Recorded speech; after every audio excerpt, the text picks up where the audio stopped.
साथियों, आप सबको जानकारी है कि आज हम भारतीय जनता पार्टी के संसदीय दल के नेता व एनडीए संसदीय दल के नेता व लोकसभा में नेता के चयन के लिए यहां पर हम सब एकत्रित हैं। मैं समझता हूं कि मोदी जी का नाम इन सारे पदों के लिए सबसे योग्य, उपयुक्त और सर्वोत्तम है।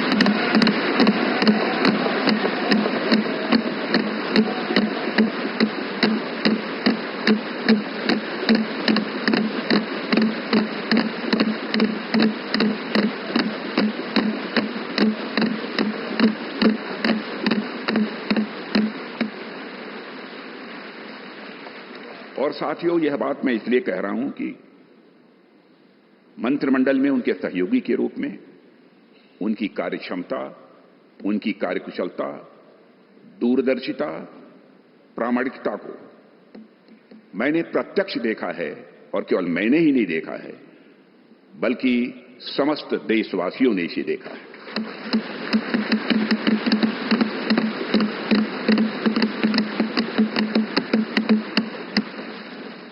हम सबके लिए प्रसन्नता का विषय है कि एनडीए की सरकार ने 10 वर्षों में उनके नेतृत्व में देश की जो सेवा की है, उसकी भारत में ही नहीं बल्कि दुनिया के दूसरे देशों में भी उसकी प्रशंसा हो रही है।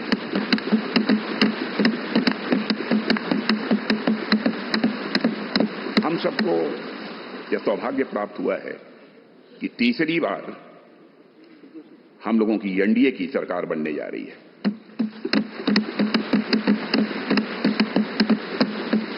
साथियों, 1962 के बाद पहली बार कोई राजनेता लगातार तीसरी बार भारत का प्रधानमंत्री बनने जा रहा है।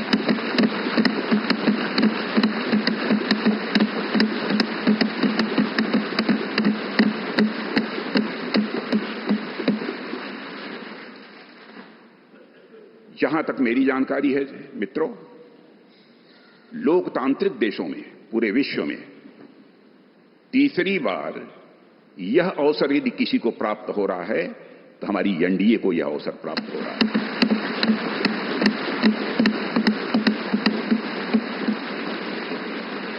और साथियों, हम लोग सौभाग्यशाली हैं कि मोदी जी जैसा एक जन कल्याणकारी और संवेदनशील प्रधानमंत्री हम लोगों को मिलने जा रहा है।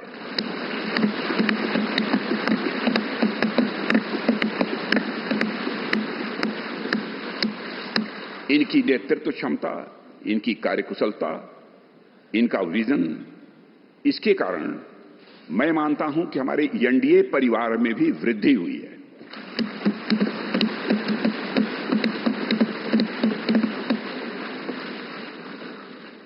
हम सबकी पहचान गठबंधन धर्म का निर्वाह करने वाले एक ऐसे परिवार के रूप में हुई है।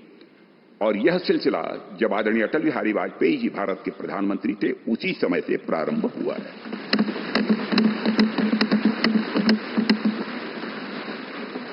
और मैं यह स्पष्ट कर देना चाहता हूं, एलायंस, गठबंधन, यह हमारे लिए कंपल्सन नहीं है, बल्कि हमारा यह कमिटमेंट है।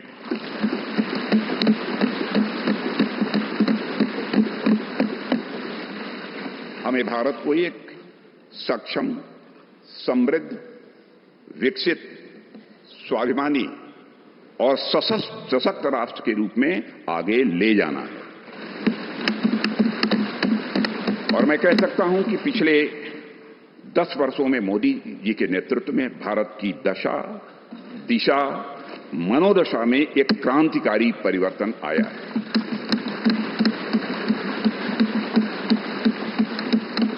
और साथियों, पिछले 10 वर्षों में आज देश इस दौर में पहुंच गया है जहां देश ही नहीं, सारी दुनिया को यह भरोसा हो गया है कि भारत देश विकसित होने के साथ साथ समूचे विश्व को नेतृत्व और नई दिशा देने का सामर्थ्य रखता है।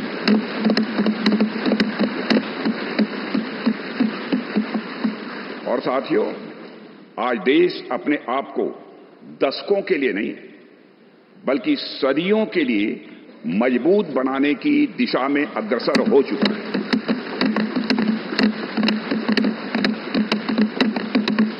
और मैं मानता हूं कि इस काम को और अधिक गति देने के लिए मोदी जी से बेहतर और कोई दूसरा नाम नहीं हो सकता है।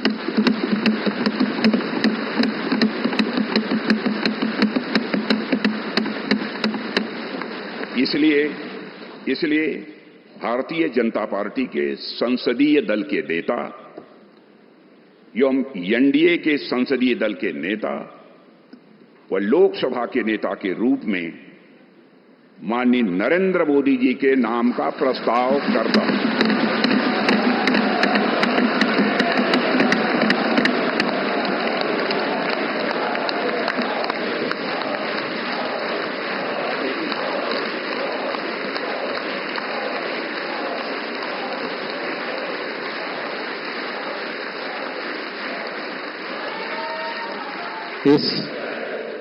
इस कार्यवाही को आगे बढ़ाते हुए मैं हमारी पार्टी के वरिष्ठ नेता, देश के गृह मंत्री माननीय अमित शाह जी से निवेदन करूंगा कि प्रस्ताव का अनुमोदन करें।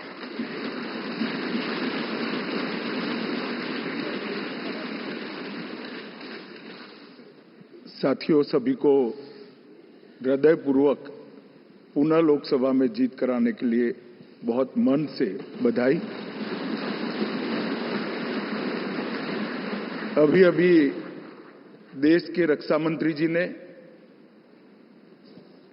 लोकसभा सदन के नेता, भारतीय जनता पार्टी संसदीय दल के नेता और एनडीए संसदीय दल के नेता के रूप में श्रीमान नरेंद्र मोदी जी के नाम का प्रस्ताव रखा है। इसका मैं मन से समर्थन करता हूं।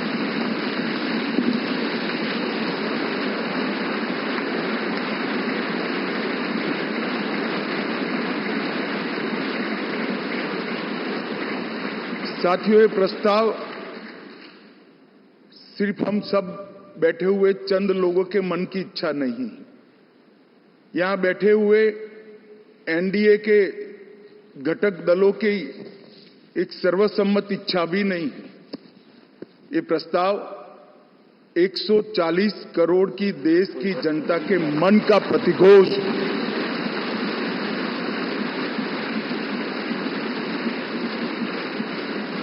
कश्मीर से कन्याकुमारी और कामाख्या से द्वारका तक इतने विस्तृत भूभाग के अंदर देश के हर कोने से, हर तहसील से, हर कॉन्स्टिट्यूएंसी से एक आवाज सामान्य रूप से उभर कर आई है कि इस देश का नेतृत्व अगले 5 साल के लिए श्री नरेंद्र मोदी करें। ये सब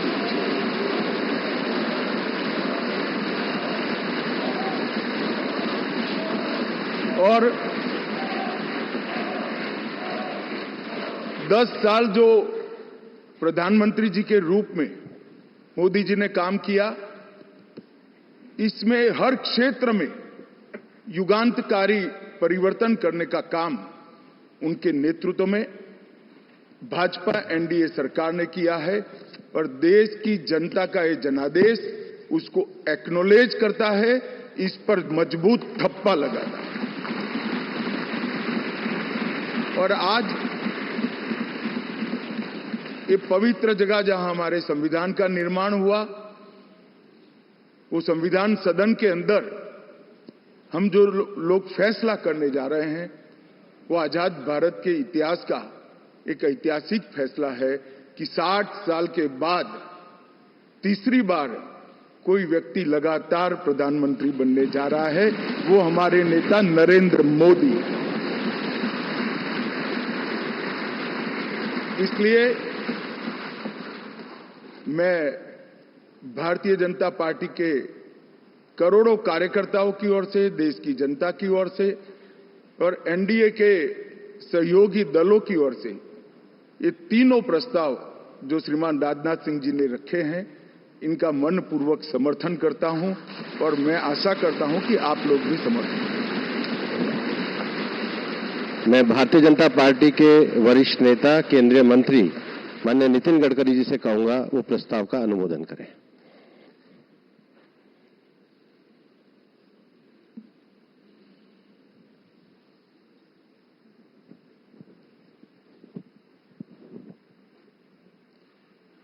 मैं सभी नवनिर्वाचित लोकसभा सदस्यों का हृदय से बहुत बहुत अभिनंदन करता हूं, उनको शुभकामनाएं देता हूं।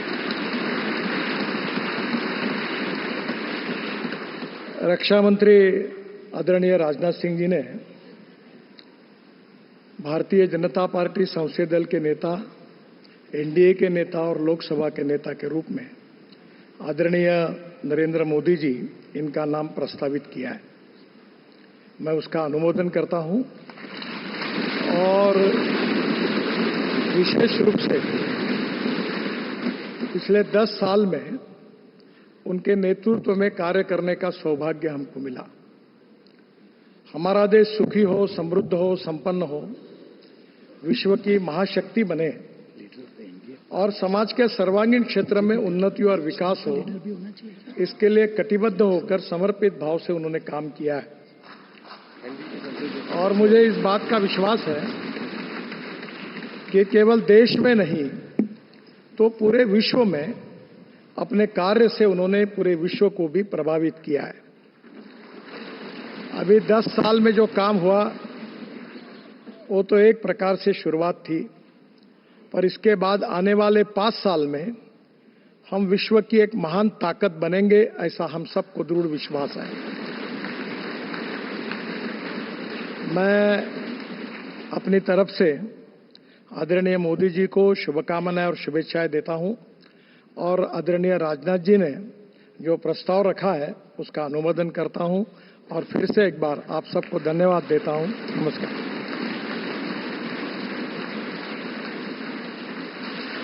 मैं एनडीए के हमारे साथी और जेडीएस के नेता श्री एचडी कुमार स्वामी जी से आग्रह करूंगा कि वो इस प्रस्ताव का अनुमोदन करें।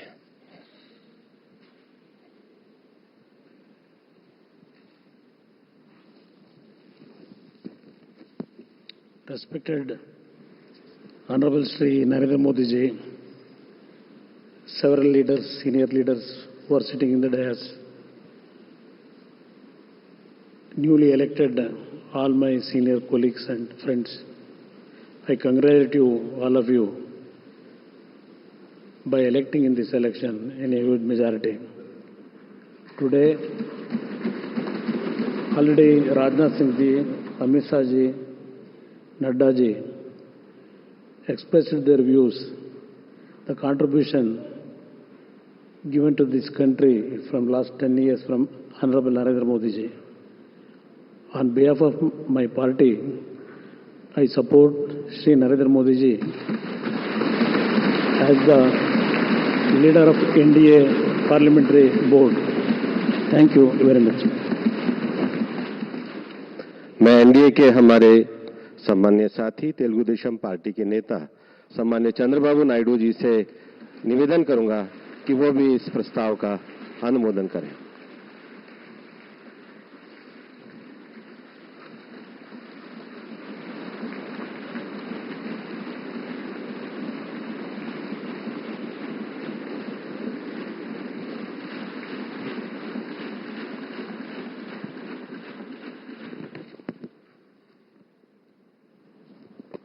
Honorable Prime Minister of India, Shri Narendra Modi ji,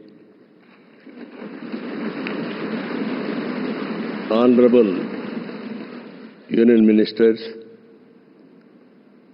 respected NDA partners, Honorable MPs, first of all, we are congratulating all of you. We have won wonderful majority I have seen for the election campaign. For the 3 months, Honorable PM never took any rest. Day and night,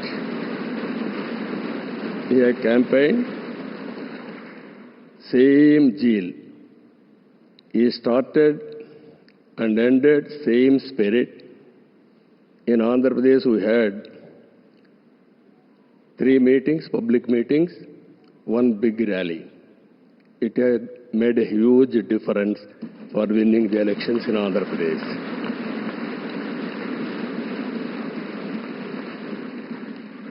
Honorable Home Minister has come. He addressed one meeting, very powerful meeting. It has changed the situation in a big way. I'm thanking him. Even Honorable Rajnath Singh ji and also Nadda ji and also Gadkari ji, so many leaders have come and they have addressed. It has given a confidence among people that center is with state. We are thanking all ministers.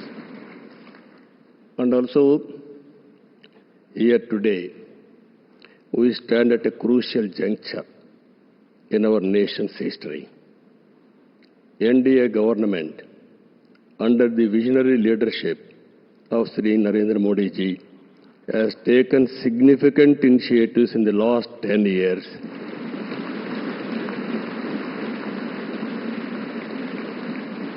The country has witnessed remarkable progress and transformation. Narendra Modi ji focused and dedicated approach has transformed the nation into a global powerhouse.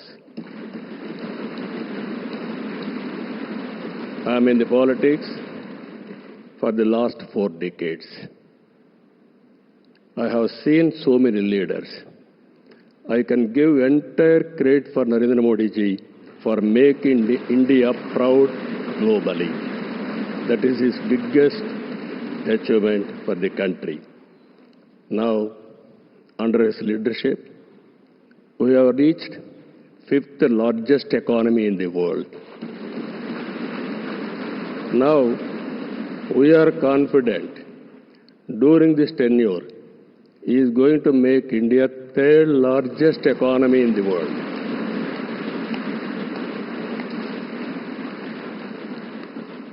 And at the same time, he is planning Vikasit Bharat Vision 2047. We are very confident under his leadership, India will become either 1 or 2 globally. It is going to happen. And at the same time, Indians under his leadership globally will become number 1 globally. As on today,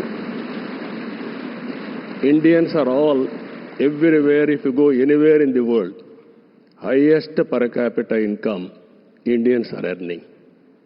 I am confident under his leadership, Indians are going to become global leaders in the near future. It is going to happen. You name public governance, corporate governance, in the name of service, we are going to serve the global community.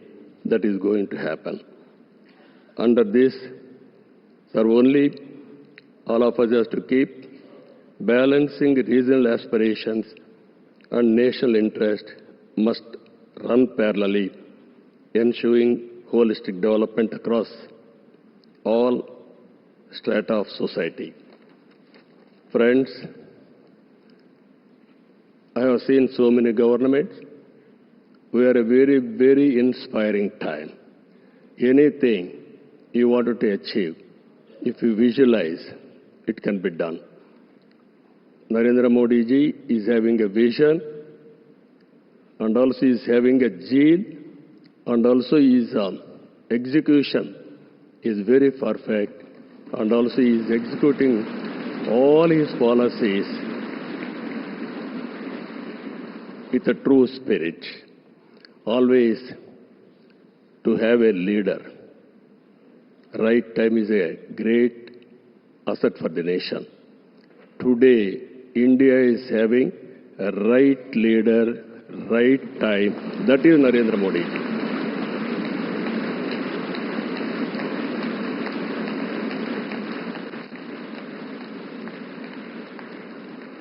This is a very good opportunity for India. If we miss now, we will miss forever. That is where we are having wonderful opportunity. You are seeing globally today, all countries are having 1 or 2%, 3% growth rate. India is growing at the highest growth rate for the last 10 years. It will continue another 10, 20 years, or 30 years, 40 years. India is having some advantages. One is information technology. We have first more advantage we have taken. Demographic dividend, that is more youngsters. It has created excellent advantage for Indians to move abroad also. For everything, in ancient times also, we had all resources, but recently we are moving very aggressively. The reason is very clear. We are having leader.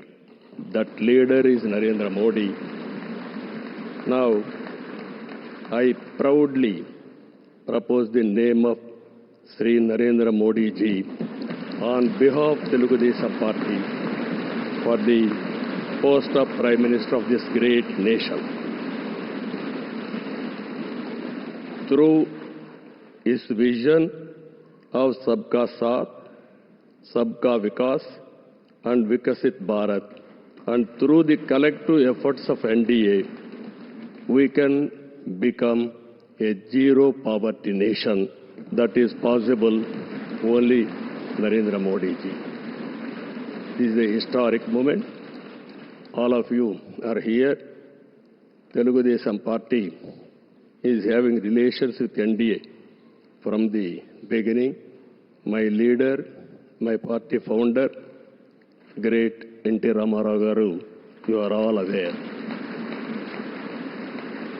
Always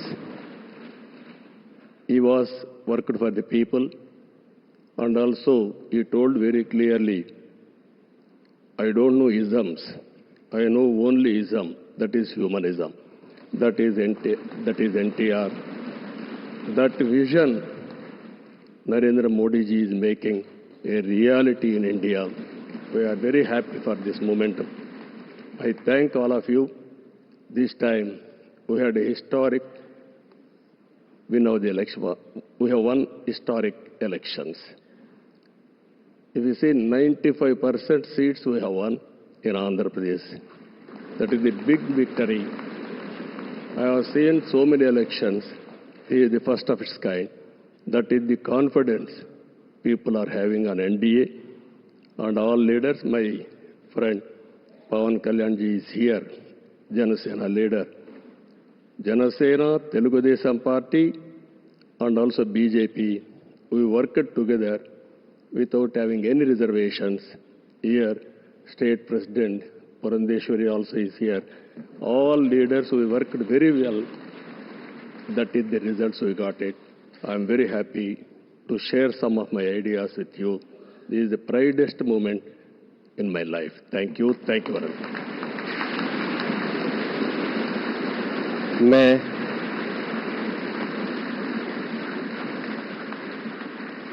NDA के हमारे वरिष्ठ सहयोगी Janata Dal United के अध्यक्ष बिहार के माननीय मुख्यमंत्री सम्मान्य नीतीश कुमार जी से आग्रह करूंगा कि वह इस प्रस्ताव का अनुमोदन करें।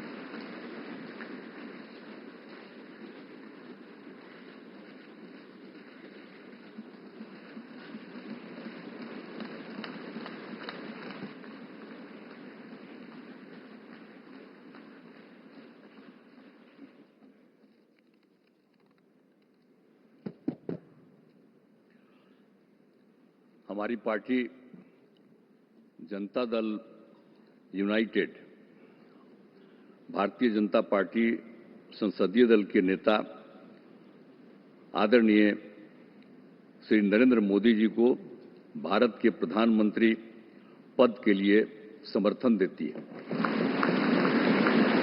आज ये बहुत ही खुशी की बात है। 10 साल से ये प्रधानमंत्री हैं और फिर प्रधानमंत्री होने जा रहे हैं और इन्होंने पूरे देश की सेवा की। अब पूरा भरोसा है कि जो कुछ भी बचा है अगली बार ये सब पूरा कर देंगे और जो भी हर राज्य का है, और हम लोग पूरे तौर पर सब दिन इनके साथ रहेंगे और पूरे तौर पर जो कुछ भी है आज जिस तरह से भी ये करेंगे बहुत अच्छा है। और आप जान लीजिए कि कुछ लोग, हम लोगों को तो अब लगता है कि अगली बार जो आप आइएगा ना, तो इस बार हम देखें कि कुछ इधर उधर कुछ जीत गया है, अगली बार सब हारेगा, हमको पूरा भरोसा है। ये सब बिना मतलब का बात बोल बोल करके क्या किया है? और ये सब कोई काम किया है? उन लोगों ने आज तक कोई काम नहीं किया, देश की कोई सेवा नहीं की है। लेकिन आपने इतनी सेवा की है और उसके बाद इस तरह से हुआ है, तब इस बार फिर जो मौका मिला है, तो इस मौका के बाद आगे अब उन लोगों के लिए कोई गुंजाइश नहीं रहेगा, वो सब खत्म हो जाएगा। अब बिहार, आज देश बहुत आगे बढ़ेगा। अब बिहार का भी तो सब काम हो ही जाएगा, जो कुछ भी बचा हुआ है उसको ही कर देंगे। सबसे पुराना इलाका है, तो इसीलिए हम लोग तो पूरे तौर पर हर तरह से जो आप चाहिएगा उस काम के लिए हम लोग लगे रहेंगे और बहुत अच्छा होगा। अब जितने लोग साथ हुए हैं अब बहुत अच्छा है और सब लोग बहुत अच्छे ढंग से अपनी बात कर रहे हैं, तो सब लोग ठीक हैं। हम मिल करके सब लोग चलेंगे और हम लोग पूरा आपके साथ रहेंगे और आप पूरे देश को कितना आगे बढ़ाएंगे ये बहुत खुशी की बात होगी। यही हम लोगों को कहना है और मेरा आग्रह यही है कि जल्दी से जल्दी आपका काम शुरू हो जाए, शपथ ग्रहण हो जाए। अब आप एतवार को करने वाले हैं, तो हम तो चाहते थे कि आजो हो जाता तो अच्छा था, लेकिन आपकी जब इच्छा है तो जब भी हो, जितना तेजी से काम हो जाए तो बहुत अच्छा है और बहुत अच्छा रहेगा। अब इस बार हम लोगों का इससे बड़ी खुशी होगी और पूरे देश में इसका बहुत ज्यादा फायदा है। इधर उधर कोई करना चाहता है उसको कोई लाभ नहीं है, तो इसीलिए मैं आपका अभिनंदन करता हूं और आपके नेतृत्व में सब लोग काम करेंगे, सब लोग चलेंगे इन्हीं शब्दों के साथ। और आप सब लोग इतना खुशी हैं, सब पार्टी के लोग, मैं उनका भी अभिनंदन करता हूं और यही कहूंगा कि हम सब लोग इनके साथ रहेंगे और एक साथ होकर के जो कुछ भी करेंगे इनकी बात को मानते हुए हम लोग आगे चलेंगे। इन्हीं शब्दों के साथ बहुत बहुत धन्यवाद।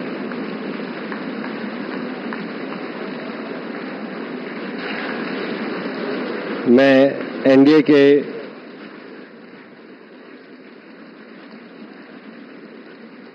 के हमारे सम्माननीय साथी शिवसेना के हमारे नेता और महाराष्ट्र के मुख्यमंत्री श्री एकनाथ शिंदे जी से आग्रह करूंगा कि वो भी प्रस्ताव का अनुमोदन करें।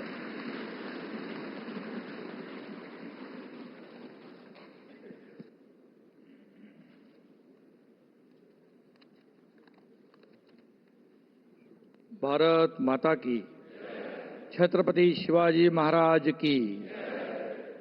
आज का ये ऐतिहासिक और स्वर्णिम दिन है कि आज हमारे आदरणीय प्रधानमंत्री नरेंद्र मोदी जी को एनडीए संसदीय दल के नेता पद पर राजनाथ सिंह जी ने जो प्रस्ताव रखा है वो मैं हमारे बाला साहब ठाकरे जी के विचार वाली शिवसेना के पार्टी के तरफ से पूरा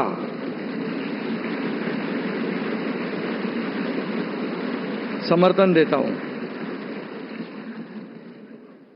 और पिछले 10 सालों में हमारे आदरणीय प्रधानमंत्री जी ने इस देश का विकास किया, इस देश को आगे बढ़ाया, इस देश का नाम पूरी दुनिया में रोशन करने का काम किया, देश की अर्थव्यवस्था को मजबूत किया और एक हमारे देश को एक नई पहचान बनाने का जो सपना था वो पूरा करने का काम किया है। और इसलिए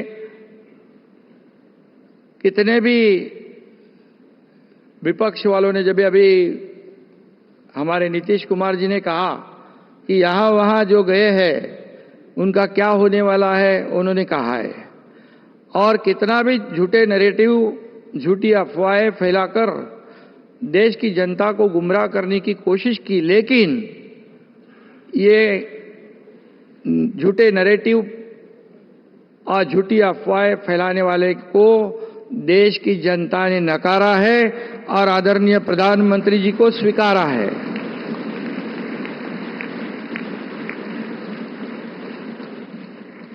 उसमें डिटेल में मैं नहीं जाऊंगा, लेकिन यहाँ पर हमारे सभी उपस्थित नेतागण है, नड्डा जी है, राजनाथ सिंह जी है, अमित भाई है, हमारे आदरणीय अजीत दादा जी है, वहाँ अभी सभी महानुभाव है, एक्स सीएम है, वहाँ हमारे चंद्रा बाबू जी है, नीतीश कुमार जी है और सभी मान्यवर और सभी इस सदन में उपस्थित फिर से सांसद बने हैं, उनका मैं तहे दिल से स्वागत करता हूं और अभिनंदन भी करता हूं।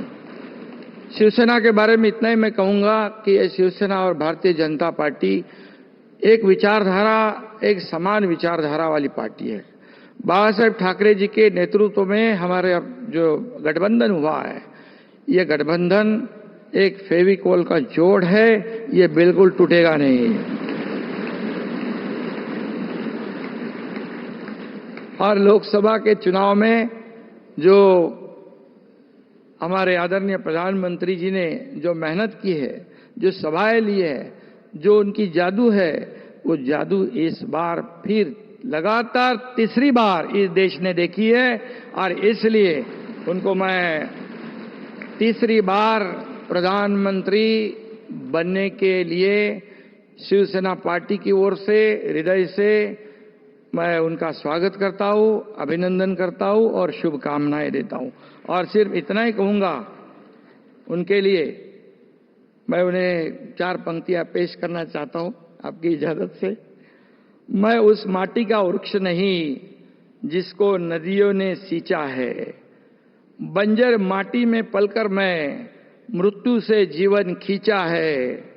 मैं पत्थर पर लिखी इबारत हूं, शीशे से कब तक तोड़ोगे, मिटने वाला मैं नाम नहीं, तुम मुझको कब तक रोकोगे। और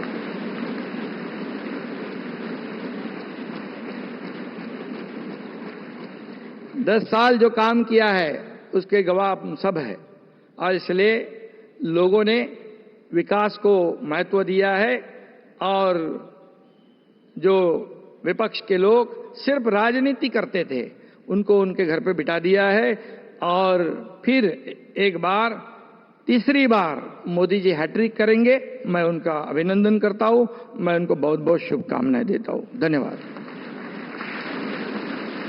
मैं एनडीए के हमारे साथी और एनसीपी के नेता महाराष्ट्र के उप मुख्यमंत्री श्री अजीत पवार जी से आग्रह करूंगा कि वे भी इसका अनुमोदन प्रस्ताव।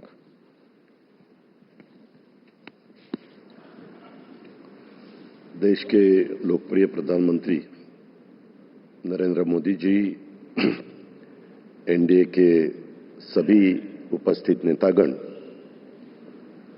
नवनिर्वाचित एनडीए के सभी संसद सदस्य और मेरे साथी, मैं सभी का तहे दिल से स्वागत करना चाहता हूं और जो नवनिर्वाचित संसद सदस्य बने हैं उनका भी मैं अभिनंदन करना चाहता हूं। आज यहां रक्षा मंत्री राजनाथ सिंह जी ने, गृह मंत्री अमित शाह साहब ने और नितिन गडकरी साहब ने एक प्रस्ताव रखा है। वो उस प्रस्ताव का समर्थन करने के लिए मैं आप सबके सामने खड़ा हूं। मेरी पार्टी राष्ट्रवादी कांग्रेस पार्टी की तरफ से एनडीए संसदीय दल के नेता पद पर श्री नरेंद्र मोदी जी के नाम का समर्थन करता हूं और आप सभी को धन्यवाद देते मैं पूर्ण विराम लेता हूं। जय हिंद। मैं लोक जनशक्ति पार्टी रामविलास पासवान के नेता और माननीय श्री चिराग पासवान जी से आग्रह करूंगा कि वो भी प्रस्ताव के अनुमोदन के लिए आए।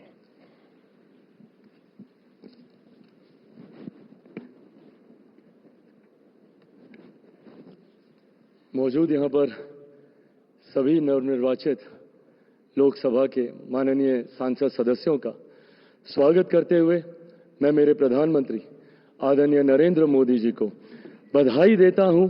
आपकी वजह से एनडीए को ये प्रचंड जीत हासिल हुई है, इसका श्रेय आपको जाता है सर।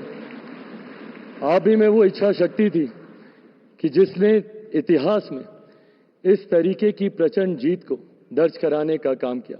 ये कोई सामान्य बात नहीं था कि लगातार तीसरी बार प्रधानमंत्री जी के नेतृत्व में एनडीए को इतनी बड़ी जीत मिलती गई। हम लोग सर जब क्षेत्र में जाते थे, आपके नाम पर जिस तरीके का उत्साह देखने को मिलता था, ये हम सबके लिए गर्व की बात होती थी कि हमारे नेता एक ऐसा नेतृत्व करता हम लोग के पास है जिसको लेकर जनता में विश्वास है। आप ही की वजह से सर आज दुनिया के सामने हम लोग गर्व से कहते हैं कि भारत देश की 5वीं सबसे बड़ी अर्थव्यवस्था बना, तो ये देन आपकी है। भारत की जनता को सर आप पर पूरा विश्वास है। आप ही में सर वो इच्छा शक्ति है जो गांव और शहर की दूरी को मिटा सकता है। आप ही में वो इच्छा शक्ति है जो अमीर और गरीबी के फासले को पार सकता है। आप ही में वो इच्छा शक्ति है सर जिसने ये लक्ष्य रखा कि 2047 तक भारत को हम लोग विकसित देश बनाएंगे और भारत को विकसित देश बनाने की ओर आप ही हम लोगों को लेकर चल सकते हैं। मैं यहाँ इस सदन में मौजूद तमाम वरिष्ठ नेताओं का अभिवादन करते हुए मैं चिराग पासवान जो यहाँ पर प्रस्ताव माननीय रक्षा मंत्री जी आदरणीय राजनाथ सिंह जी के द्वारा आया है, मैं चिराग पासवान मेरी पार्टी लोक जनशक्ति पार्टी रामविलास की तरफ से एनडीए संसदीय दल के नेता पद पर श्री नरेंद्र मोदी जी के नाम का समर्थन करता हूं। और अंत में मैं इतना जरूर कहूंगा सर, मेरे नेता मेरे पिता आदरणीय रामविलास पासवान जी ने एक सपना देखा था और उन्होंने हमेशा कहा था कि मैं उस घर में दिया जलाने चला हूं जिस घर में सदियों से अंधेरा है।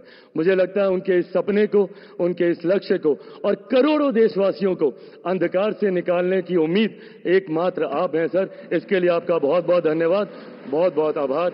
जय हिंद। मैं एनडीए के हमारे साथी हिंदुस्तान अवाम मोर्चा के अध्यक्ष श्री जीतन राम मांझी जी से आग्रह करूंगा कि वो प्रस्ताव का अनुमोदन करें।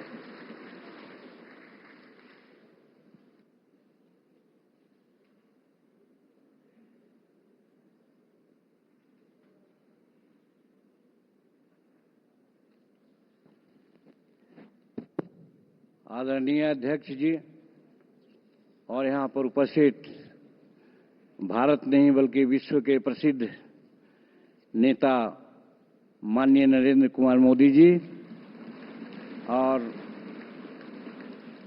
सभी एनडीए के साथीगण और खास करके जो नवनिर्वाचित हमारे सांसदगण आए हैं, उन सबों को हम अपने दिल के गहराइयों से बधाई देते हैं, शुभकामना देते हैं, बहुत बहुत सुंदर भविष्य की कामना करते हैं।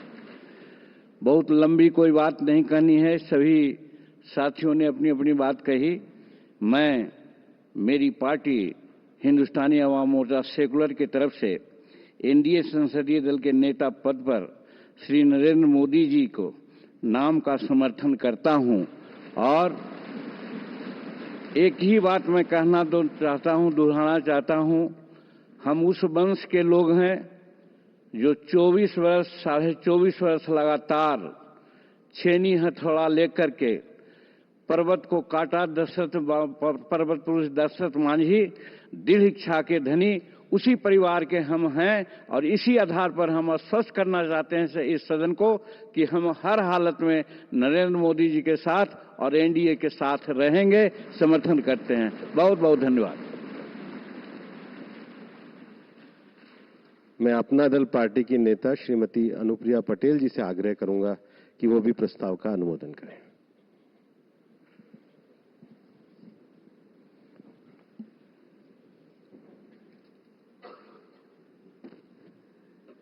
करोड़ों करोड़ देशवासियों के हृदय में बसने वाले माननीय प्रधानमंत्री श्री नरेंद्र मोदी जी, इस मंच पर विराजमान सभी वरिष्ठ महानुभाव, केंद्रीय कक्ष में मौजूद एनडीए के सहयोगी दलों के सभी सम्माननीय नेतागण, राज्यों के माननीय मुख्यमंत्री एवं उप मुख्यमंत्रीगण और हमारे एनडीए परिवार के देश के कोने कोने से जनता का विश्वास प्राप्त करके यहाँ पर नवनिर्वाचित होकर आए सभी माननीय सांसदगणों का मैं अपनी पार्टी, अपना दल की ओर से बहुत बहुत अभिनंदन करती हूं। माननीय रक्षा मंत्री श्री राजनाथ सिंह जी ने हम सबके समक्ष एक प्रस्ताव रखा है। मैं अपनी पार्टी, अपना दल की ओर से एनडीए संसदीय दल के नेता के पद पर माननीय प्रधानमंत्री श्री नरेंद्र मोदी जी के नाम का पूरे दिल से समर्थन करती हूं। माननीय प्रधानमंत्री जी, आपका ये पूरा एनडीए परिवार मजबूती के साथ आपके पीछे और आपके साथ खड़ा है। आप हमारा नेतृत्व करें। राष्ट्र निर्माण के हर संकल्प को पूरा करने के लिए हम सभी एकजुट होकर पूरी तत्परता से कार्य करेंगे।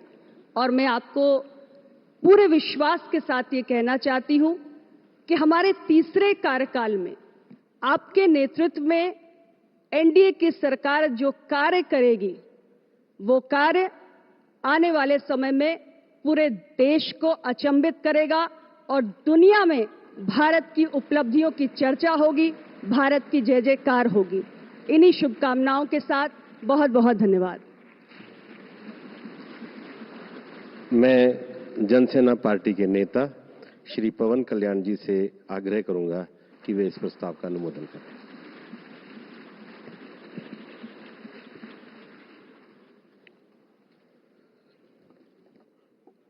To the Honorable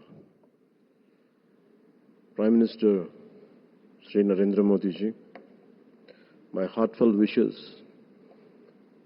on behalf of Janasena, and I'm fortunate and grateful for giving this opportunity to be here.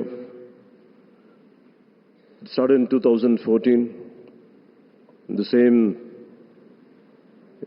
place.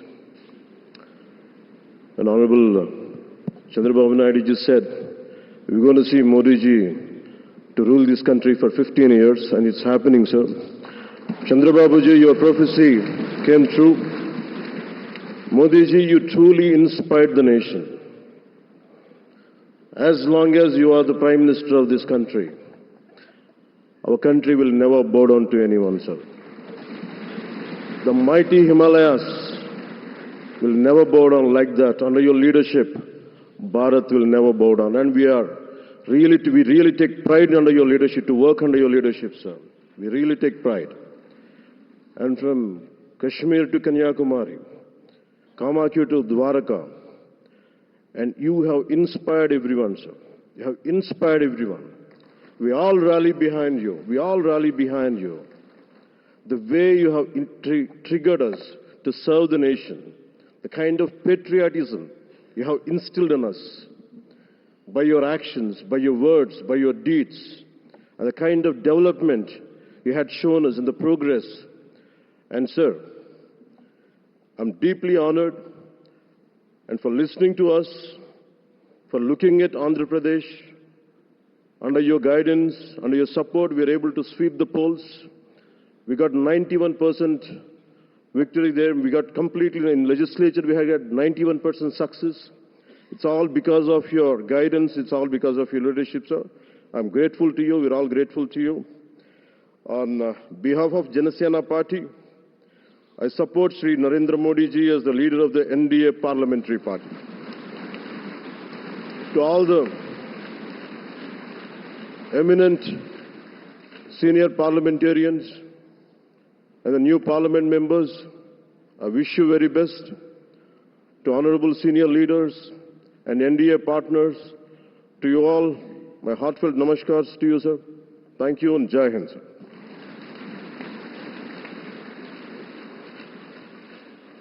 मित्रों, अब वो ऐतिहासिक घड़ी आ गई है जो प्रस्ताव माननीय राजनाथ सिंह जी ने हम सबके सामने रखा, जिसे सभी दलों ने, घटक ने समर्थन अनुमोदन किया, वह सदन के सामने रखा जाता है। आप सबसे निवेदन है कि करतल ध्वनि के साथ इस मैं एनडीए के वरिष्ठ नेताओं से कहूंगा कि वो सामने मंच पे बाहर बाहर आकर के माननीय मोदी जी का स्वागत करें। सब लोग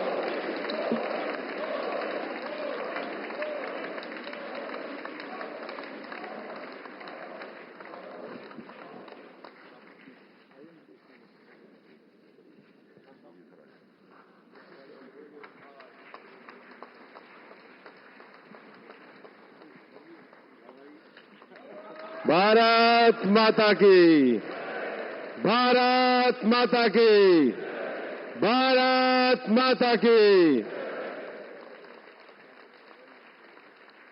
वंदे वंदे वंदे।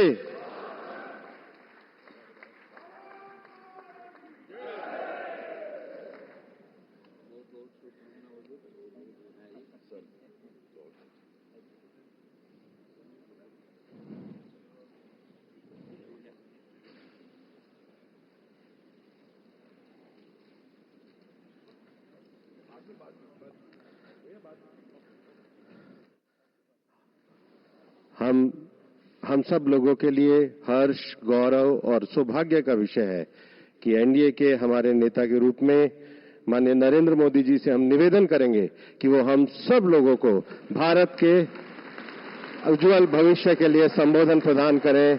हम सब लोग करतल ध्वनि से माननीय प्रधानमंत्री जी का अभिनंदन और स्वागत करें।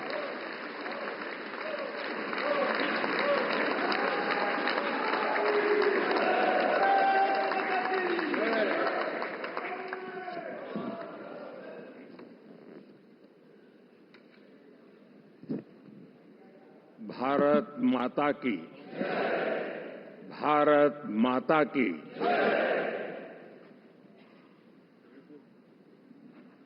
मैं सबसे पहले तो इस सभागृह में उपस्थित एनडीए घटक दलों के सभी नेतागण, नवनिर्वाचित सभी सांसदगण और हमारे राज्यसभा के भी सांसदगण, आप सबका हृदय से बहुत बहुत आभार व्यक्त करता हूं।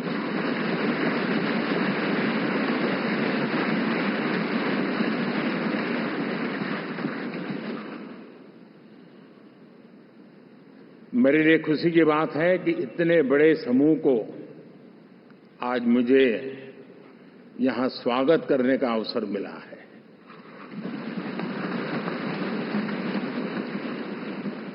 जो साथी विजयी होकर के आए हैं वे सभी अभिनंदन के अधिकारी हैं, लेकिन जिन लाखों कार्यकर्ताओं ने दिन रात परिश्रम किया है, न उन्होंने दिन देखा न रात देखी, और इतनी भयंकर गर्मी में हर दल के कार्यकर्ता ने जो पुरुषार्थ किया है, परिश्रम किया है, मैं आज संविधान सदन के इस सेंट्रल हॉल से सर झुका करके उनको प्रणाम करता हूं।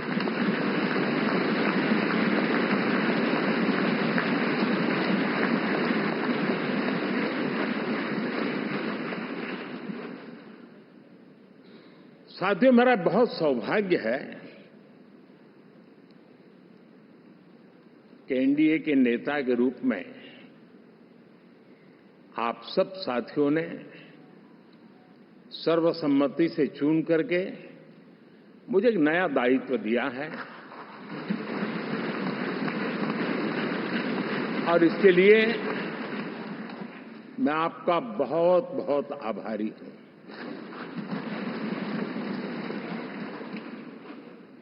व्यक्तिगत जीवन में एक मैं जवाबदारी का एहसास करता हूं। जब 2019 में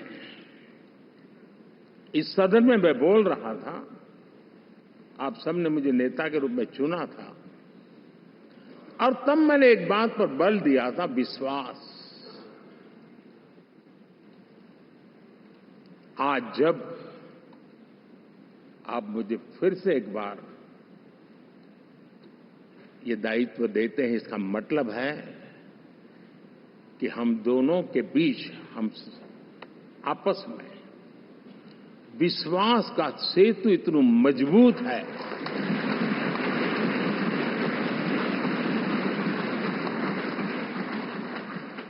ये अटूट रिश्ता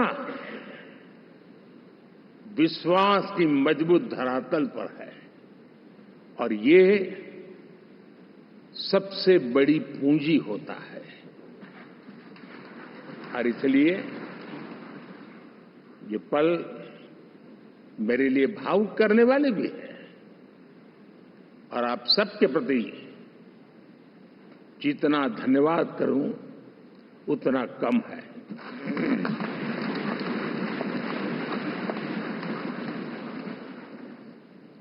साथियों, बहुत कम लोग इन बातों की चर्चा करते हैं, शायद उनको सूट नहीं करता होगा, लेकिन हिंदुस्तान के इतने महान लोकतंत्र की ताकत देखिए कि एनडीए आज देश में 22 राज्यों में लोगों ने उनको सरकार बनाकर के सेवा करने का मौका दिया।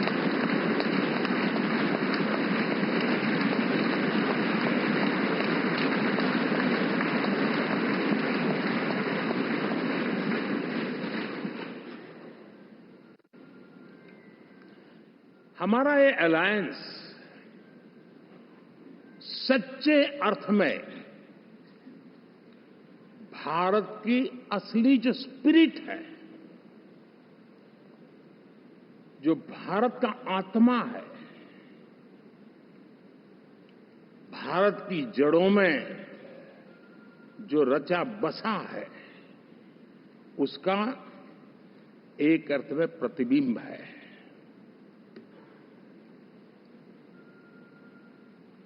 और मैं इसलिए कह रहा हूं कि थोड़ी नजर करें, हमारे देश में 10 ऐसे राज्य जहां हमारे आदिवासी बंधुओं की संख्या प्रभावी रूप से है, निर्णायक रूप से है, जहां इस आबादी आदिवासियों की ज्यादा है, ऐसे 10 राज्यों में से 7 राज्यों में एनडीए सेवा कर रहा है।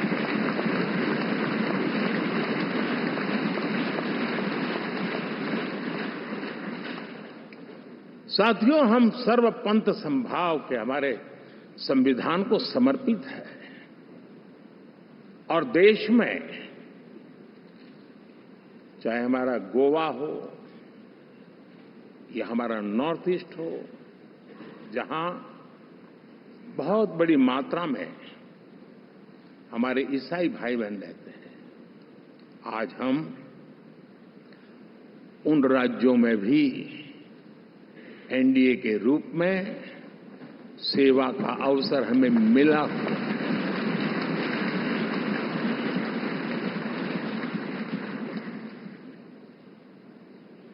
साथियों,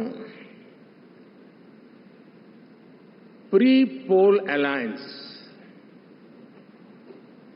हिंदुस्तान के राजनीतिक इतिहास में और हिंदुस्तान की राजनीति में गठबंधन के इतिहास में प्री पोल अलायंस इतना सफल कभी भी नहीं हुआ है जितना कि एनडीए हुआ।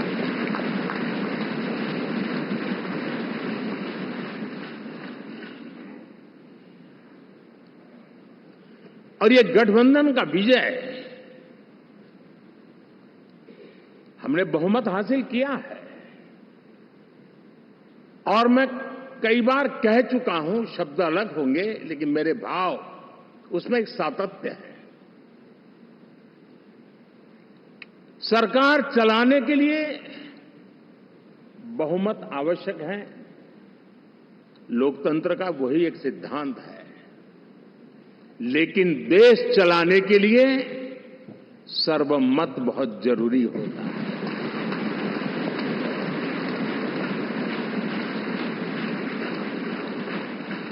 और मैं आज देशवासियों को यहां से विश्वास दिलाना चाहता हूं कि आपने जिस प्रकार से हमें बहुमत देकर के सरकार चलाने का सौभाग्य दिया है, ये हम सबका दायित्व है कि हम सर्वमत का निरंतर प्रयास करेंगे और देश को आगे ले जाने के लिए हम कोई कोर कसर नहीं छोड़ेंगे।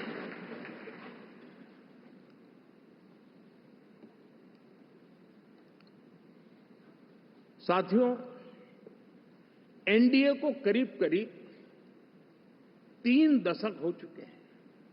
यानी आजादी के 75 साल में 3 दशक एनडीए, ये सामान्य घटना नहीं है जी।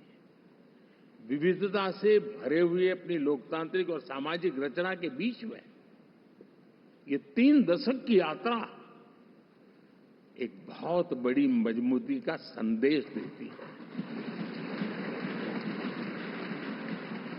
और मैं आज बड़े गर्व के साथ कहता हूं कि किसी एक समय वो था कि संगठन के कार्यकर्ता के रूप में इस अलायंस का हिस्सा था, व्यवस्थाओं से जुड़ा रहता था, और आज सदन में बैठ करके आपके साथ काम करते करते मेरा भी नाता इससे 30 साल का रहा है। और मैं कह सकता हूं, हकीकतों के तथ्यों के आधार पर कह सकता हूं, ये सबसे सफल अलायंस है।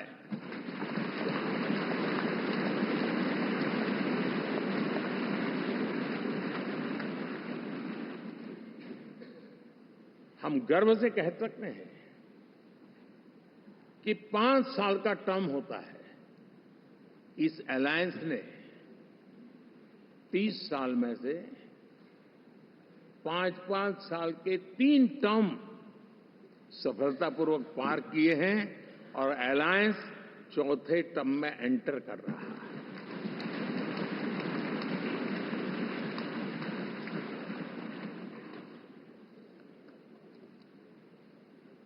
साथियों, इस बात को जो राजनीति के विशेषज्ञ हैं, अगर मुक्त मन से, मुक्त मन शब्द बहुत महत्व का है, वे सोचेंगे तो पाएंगे कि एनडीए ये सत्ता प्राप्त करने का या सरकार चलाने का कुछ दलों का जमावड़ा नहीं है। ये राष्ट्र प्रथम की मूल भावना से नेशन फर्स्ट के प्रति कमिटेड वैसा ये समूह है। और 30 साल का लंबा कालखंड शुरू में शायद असेंबल हुआ होगा, लेकिन आज मैं कह सकता हूं कि भारत के राजनीतिक व्यवस्था में एक ऑर्गेनिक अलायंस है।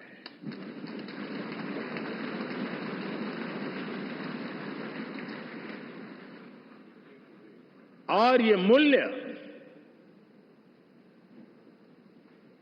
श्रद्धेय अटल बिहारी वाजपेयी, श्री प्रकाश सिंह जी बादल,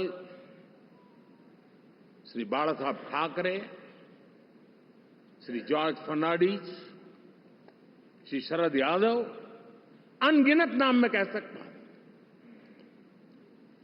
इन लोगों ने जिस बीज को बोया था वो आज भारत की जनता ने विश्वास का सिंचन कर करके उस बीज को वटवृक्ष बना दिया है।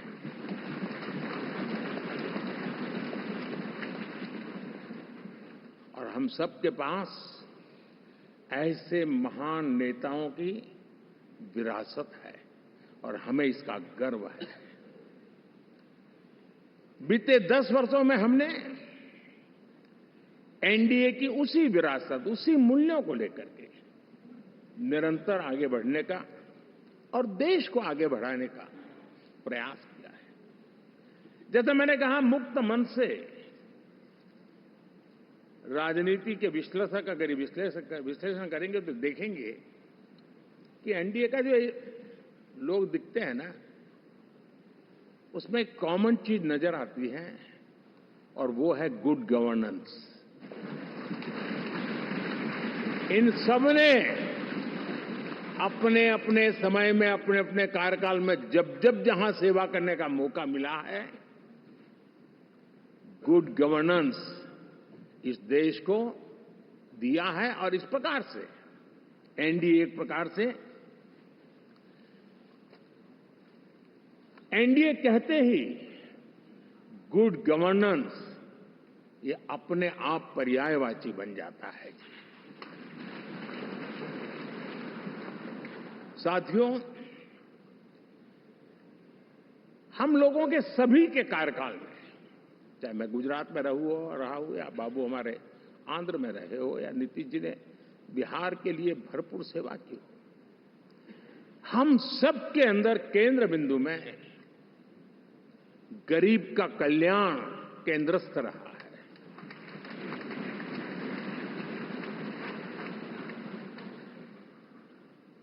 और देश ने एनडीए के गरीब कल्याण के, गुड गवर्नेंस के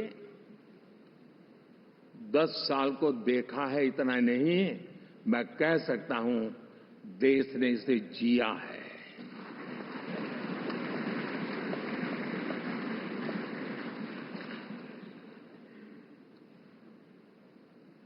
जनता जनार्दन ने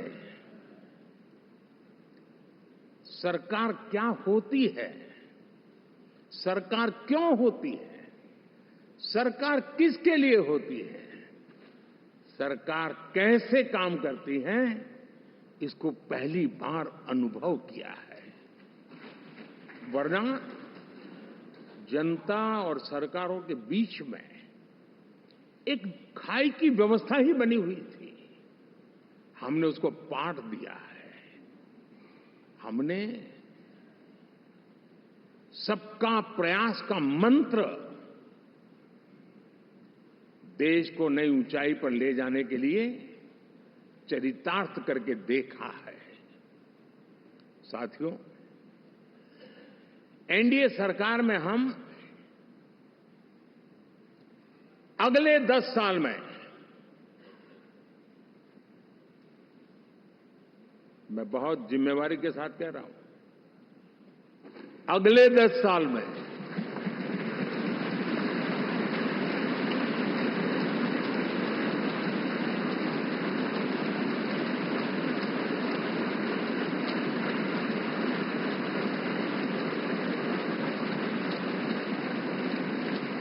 गुड गवर्नेंस, विकास, नागरिकों के जीवन में क्वालिटी ऑफ लाइफ, और मेरा व्यक्तिगत रूप से एक बहुत बड़ा ड्रीम है, मैं लोकतंत्र की समृद्धि को जब सोचता हूं तो मैं चाहता हूं कि सामान्य मानवीय के जीवन में से, और खास करके मध्यम वर्ग, उच्च मध्यम वर्ग, उनके जीवन में से सरकार की दखल जितनी कम हो उतनी लोकतंत्र की मजबूती है।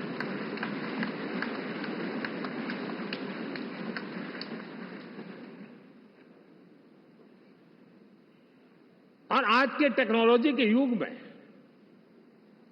बहुत आसानी से हम, वरना एक दिन में 10 काम हो तो 10 अलग अलग वो सारी चीजें मांगेंगे।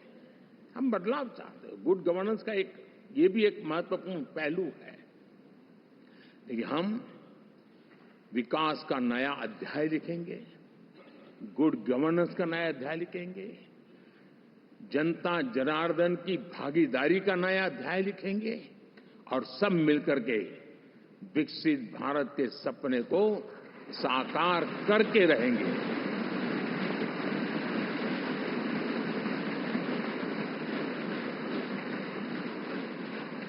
साथियों, एनडीए में, और मैं अगर विस्तार से कहूं तो सदन में किसी भी दल का कोई भी जनप्रतिनिधि होगा, मेरे लिए सब बराबर है।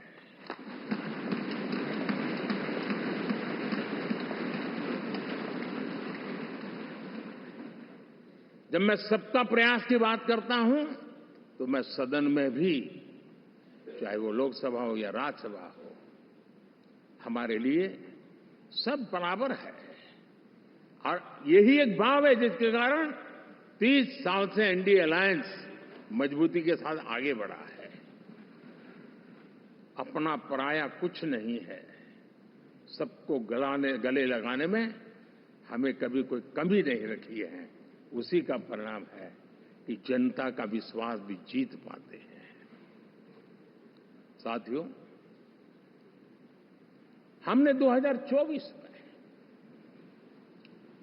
जिस टीम भावना से काम किया है और ग्रासरूट लेवल पे किया है, सिर्फ फोटो ऑप करना, नेता मिलकर के हाथ हिलाएं और फिर तुम्हारे रास्ते में मेरे रास्ते, ऐसा नहीं।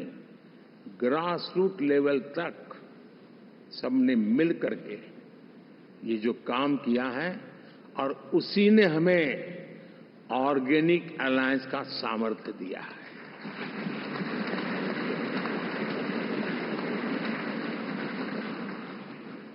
एक दूसरे का सहयोग किया है। हर किसी ने यही सोचा, जहां कम वहां हम। अगर कोई कमी है तो मैं आऊंगा, मैं मेहनत करूंगा, लेकिन तुम्हें कमी नहीं रहने दूंगा। जहां कम वहां हम, ये हर कार्यकर्ता ने जी करके दिखाया है, और तभी तो जीत आती है। साथियों, कभी कभी मैं कह सकता हूं कि हमारा 10 साल का अनुभव है, भारत के हर क्षेत्र का और भारत के हर नागरिक का जो एस्पिरेशंस हैं, रीजनल एस्पिरेशंस हैं, वे और नेशनल एस्पिरेशंस, इसका एक अटूट नाता होना चाहिए। इसके बीच में हवा तक गुजर न सके, इतना जुड़ाव होना चाहिए, तब देश आगे बढ़ता है।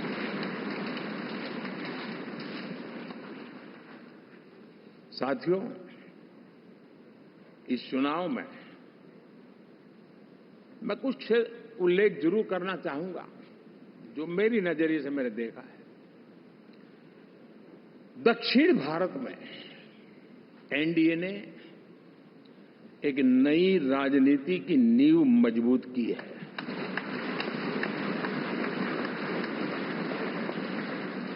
अब देखिए, कर्नाटक एंड तेलंगाना, अभी तो इनकी सरकारें बनी थी, लेकिन पल भर में ही लोगों का विश्वास टूट गया, भ्रम से लोग बाहर आ गए और एनडीए को गले लगा दिया। कर्नाटक और तेलंगाना में दोनों जगह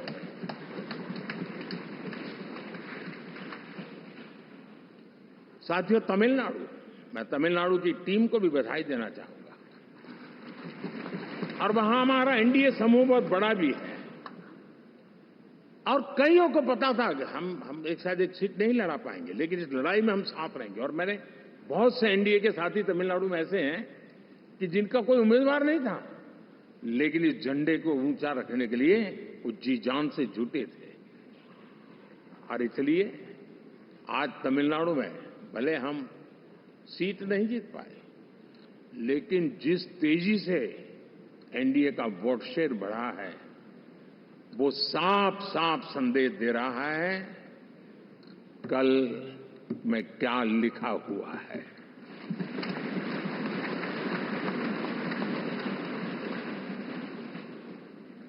साथियों, पुडुचेरी हो, केरला हमारे सैकड़ों कार्यकर्ताओं के बलिदान हुए हैं। यूडीएफ हो या एलडीएफ हो, शायद हिंदुस्तान के राजनीतिक जीवन में इतना जुल्म एक विचारधारा को लेकर के जीने वाले लोगों पर हुआ होगा तो सिर्फ मैं कह सकता हूं केरल में हुआ है। जम्मू कश्मीर से भी ज्यादा हुआ है। उसके बावजूद भी सामने कहीं विजय नजर नहीं आता था। उन्होंने परिश्रम की पराकाष्ठा में कभी पीछे नहीं रहे, पीढ़ियां खपा दी और आज पहली बार संसद में केरल से हमारा प्रतिनिधि बन के आया।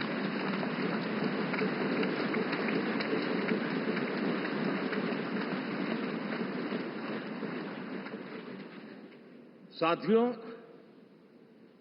अरुणाचल में हमने लगातार हमारी सरकार बनती रही है और भारी समर्थन से बनती है। सिक्किम में भी हमारे एनडीए की सरकार करीब क्लीन स्वीप के साथ, अरुणाचल क्लीन स्वीप। आंध्र, मैं अबू बाबू को पूछ रहा था, बोले हिस्टोरिकली ये सबसे हाईएस्ट विक्ट्री है।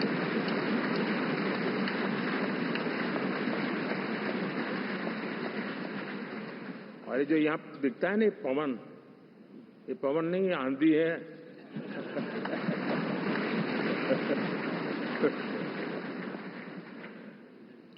आंध्र ने इतना बड़ा हमारे प्रति जनमत दिया है। हिंदुस्तान के लिए एक सामान्य मानवीय की विकास की जो जिजीविषा है उसका प्रतिबिंब है। और महाप्रभु जगन्नाथ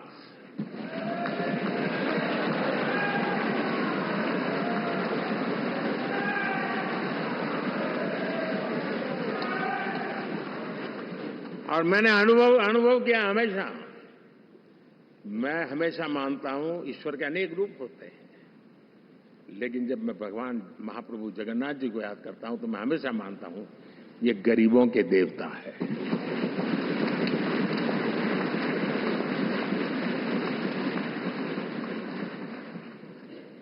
और वहां जो क्रांति रूप परिणाम आया है, मैं इसे एक रिवॉल्यूशन देख रहा हूं। और मैं इसके साथ कह सकता हूं कि विकसित भारत का हमारा जो सपना है, आने वाले 25 वर्ष, पहले मैंने 10 साल कहा था, या मैं 25 साल कह रहा हूं, आने वाले 25 साल महाप्रभु जगन्नाथ जी की कृपा से उड़ीसा देश की विकास यात्रा के ग्रोथ इंजन पैकी एक होगा।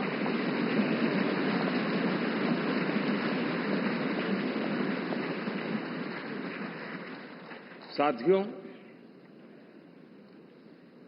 हम लोग जब 4 जून के नतीजे चल रहे थे, मैं तो अपने काम में कुछ व्यस्त था, बाद में फोन आना शुरू हो गए।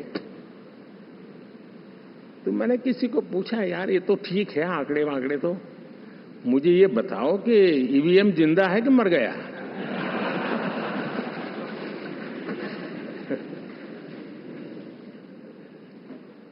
क्योंकि ये लोग तय करके बैठे थे कि भारत के लोकतंत्र और लोकतंत्र की प्रक्रिया के प्रति विश्वास ही लोगों का उठ जाए, और लगातार ईवीएम को गाली देना। और मुझे तो लगता था कि शायद इस बार वो ईवीएम की अर्थी का जुलूस निकालेंगे, लेकिन 4 जून शाम आते आते उनको ताले लग गए, ईवीएम ने उनको चुप कर दिया। ये ताकत है भारत के लोकतंत्र की, ये ताकत है भारत की निष्पक्षता की, ये भारत की ताकत है भारत के चुनावी तंत्र की, चुनाव आयोग की। और मैं मानता हूं कि ये आशा करता हूं कि 5 साल तो अब ईवीएम शायद मुझे नहीं सुनाई देगा, लेकिन जब 29 में हम जाएंगे तो फिर से शायद ईवीएम को लेकर के नाचने की शुरुआत करेंगे, क्योंकि इनके सुधरने की संभावना बहुत कम है। आप देखिए, चुनाव के समय मैंने पहली बार देखा, शायद हर तीसरे दिन इलेक्शन कमीशन के काम में रुकावट आए, इसके लिए सुप्रीम कोर्ट के दरवाजे खटखटाए गए, भांति भांति की एप्लीकेशन, और एक ही टोली थी। और लोकतंत्र के प्रति जिनका भरोभार अविश्वास, ऐसे लोग सुप्रीम कोर्ट का उपयोग करते हुए कैसे रुकावट डाले, इसका निरंतर प्रयास करते रहे। और चुनाव आयोग की ताकत का एक बड़ा हिस्सा अदालतों में, इस पीक अवर्स में, चुनाव के पीक अवर्स में, यानी कितनी निराशा लेकर के ये लोग मैदान में आए थे कि उन्होंने पूरा हमला उसी इंस्टीट्यूट पे लगा दो ताकि चुनाव के कोई भी परिणाम आए, हम दुनिया के सामने भारत को भी बदनाम कर लें। ये षड्यंत्र का हिस्सा था दोस्तों, और कभी भी देश उनको माफ नहीं करेगा। साथियों, इंडी गठबंधन वाले जब ईवीएम का विरोध करते हैं तो मैं सिर्फ एक चुनाव के रूप में नहीं देख रहा। मैं मानता हूं ये लोग मन से पिछली शताब्दी के सोच वाले लोग हैं। वे टेक्नोलॉजी को हम महत्व न समझते हैं, न टेक्नोलॉजी स्वीकार करने को तैयार है। और ये सिर्फ ईवीएम में दिखाई दिया, ऐसा नहीं, यूपीआई में दिखाया। जब हमने कहा कि हिंदुस्तान के लोग डिजिटल ट्रांजैक्शन करेंगे, फिनटेक की दुनिया में आज हिंदुस्तान का नाम हो गया, मानने को तैयार नहीं। आधार आज देश की एक पहचान बना है। मैं तो देख रहा हूं कि मुझे कई देश कहते हैं कि हमें आधार की पद्धति से आगे बढ़ना है, आप कैसे मदद कर सकते हैं। उस आधार को रोकने के लिए सुप्रीम कोर्ट में बार बार जाकर के परेशानियां पैदा की। यानी मूलतः ये प्रगति के विरोधी, आधुनिकता के विरोधी, टेक्नोलॉजी के विरोधी इंडी अलायंस हमने देखा है। साथियों, इस देश के लिए ये भी चिंता का विषय है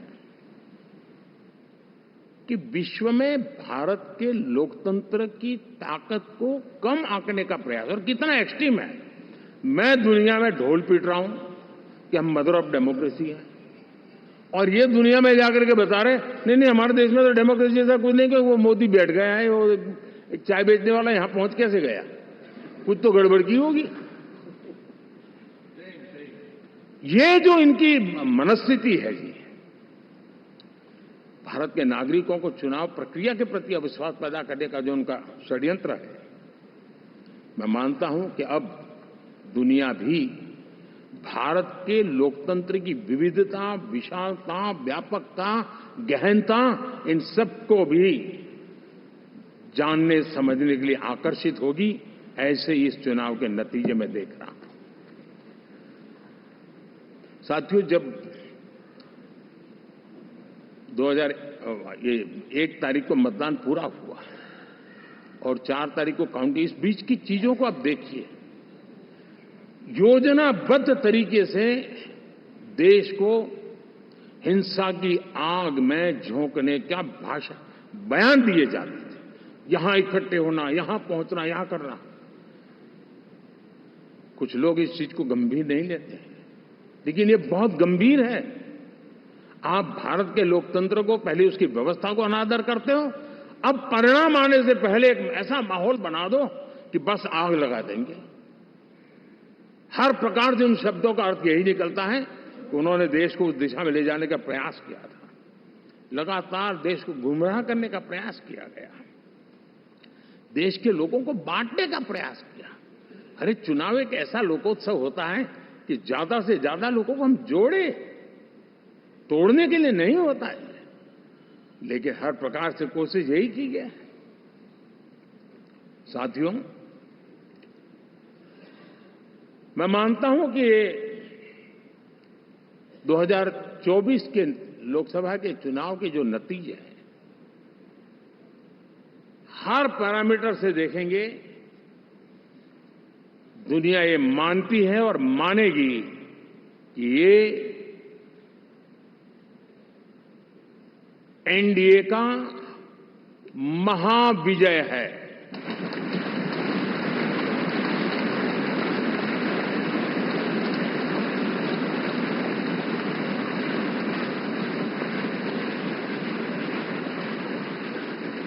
और आपने देखा 2 दिन कैसा चला, जैसे हम तो हार चुके हैं, गए। सब चारों तरफ यही दिखता था,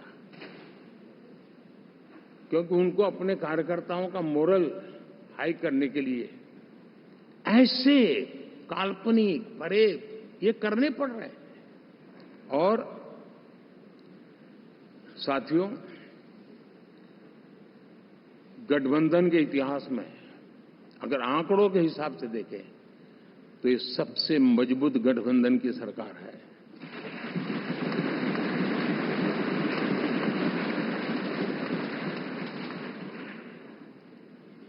लेकिन कोशिश ये की गई कि इस विजय को स्वीकार न करना, उसको पराजय के छाया में डुबो कर रखना, लेकिन उसकी ऐसी चीजों की बाल मृत्यु हो जाती है, और हो भी गई। लेकिन देशवासी जानते हैं कि न हम हारे थे न हम हारे हैं।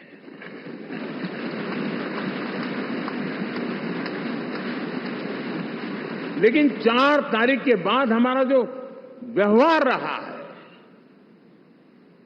वो हमारी वो पहचान बताता है कि हम विजय को पचाना जानते हैं।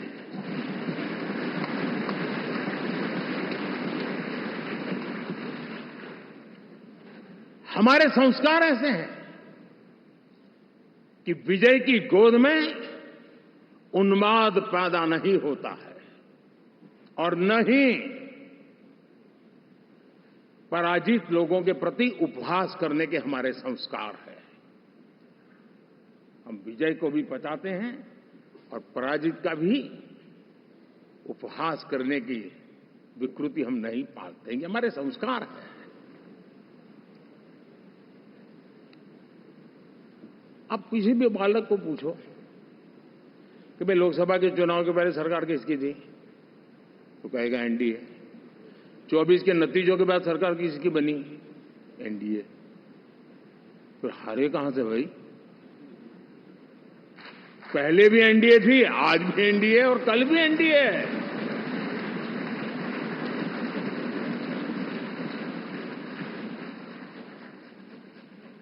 आप सोचिए 10 साल बाद भी कांग्रेस 100 के आंकड़े को नहीं छू पाई।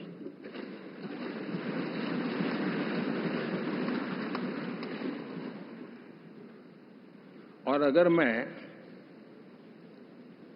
14, 19 और 24 3 चुनावों को जोड़ करके कहूं, कांग्रेस के 3 चुनाव जोड़ूं, तो इन 3 चुनावों में जितनी सीटें मिली है उससे ज्यादा हमें इस चुनाव में मिली है।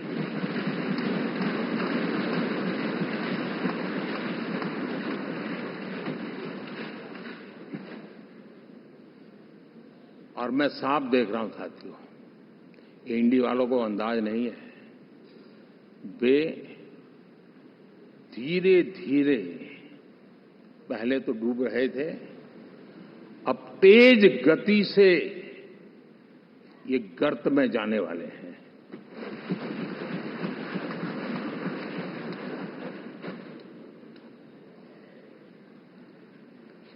साथियों,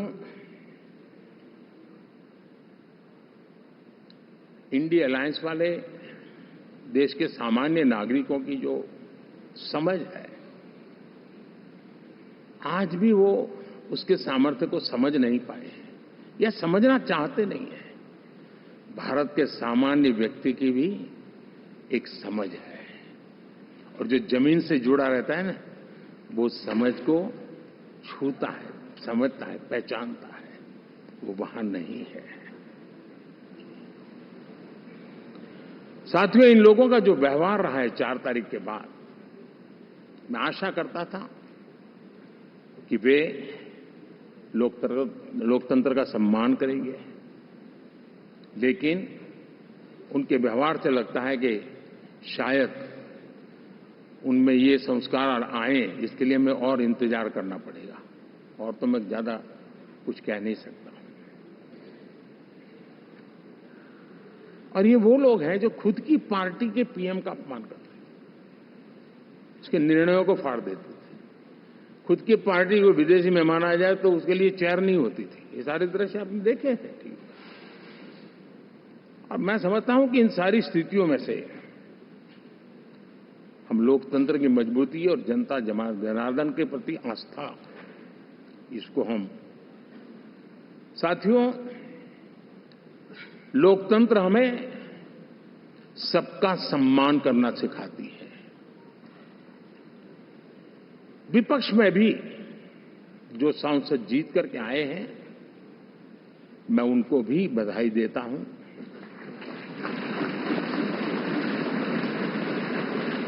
और मैं पिछले 10 वर्ष में एक चीज मिस कर रहा था कि debate, participation, quality of debate मैं मिस कर रहा हूं। लेकिन मैं आशा करता हूं कि अब इस नया जो सदन बना है वो कमी मुझे खलेगी नहीं। शायद हमारे साथी भी राष्ट्रहित की नियत के साथ सदन में आएंगे, और भले वो विपक्ष में बैठे होंगे, लेकिन राष्ट्र के विपक्ष में नहीं है, हमारे विपक्ष में है। राष्ट्र में तो हम सब एक ही दिशा में हैं।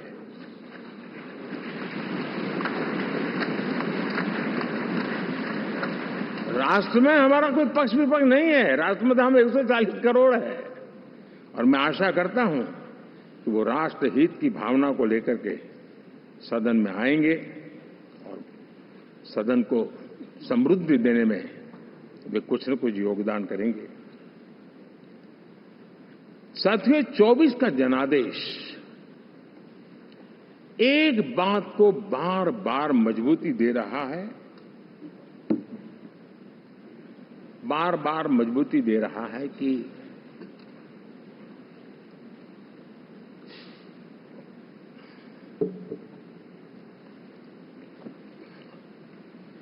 देश को आज के वातावरण में सिर्फ और सिर्फ एनडीए पर ही भरोसा है।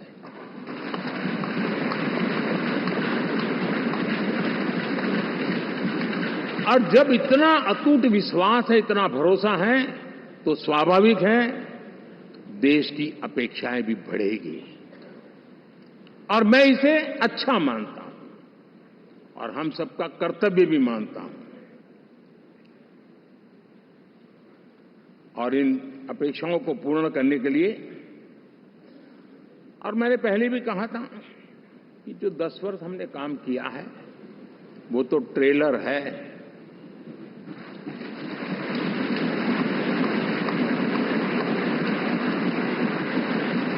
और वो मेरा चुनावी वाक्य नहीं था, ये मेरा कमिटमेंट है। हमें और तेजी से, और विस्तार से, और तेज गति से देश के आकांक्षाओं को पूर्ण करने में रत्ती भर भी विलंब नहीं करना है।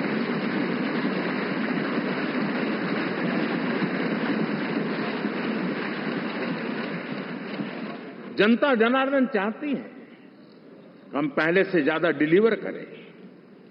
जनता चाहती है कि हम खुद ही हमारे पुराने रिकॉर्ड तोड़े। और मैं साथियों, एक तरफ एनडीए रखूं, दूसरी तरफ भारत के लोगों के सपने और संकल्पों को रखूं, तो मैं कहूंगा NDA, new India, develop India, aspirational India.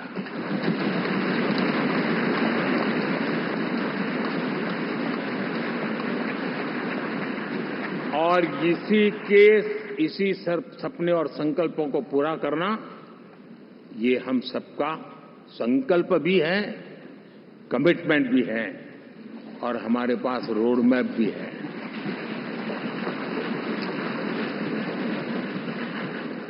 साथियों, एनडीए ने हमेशा करप्शन फ्री, रिफॉर्म ओरिएंटेड, स्थिर सरकार देश को दी है। जब जब हमें अवसर मिला हम लोगों ने काम किया है।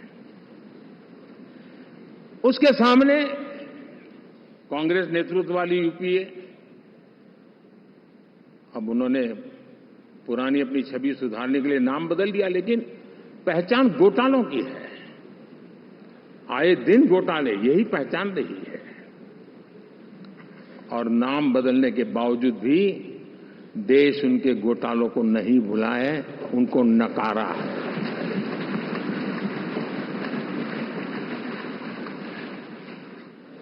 और मैं कह सकता हूं साथियों, इंडी अलायंस वालों ने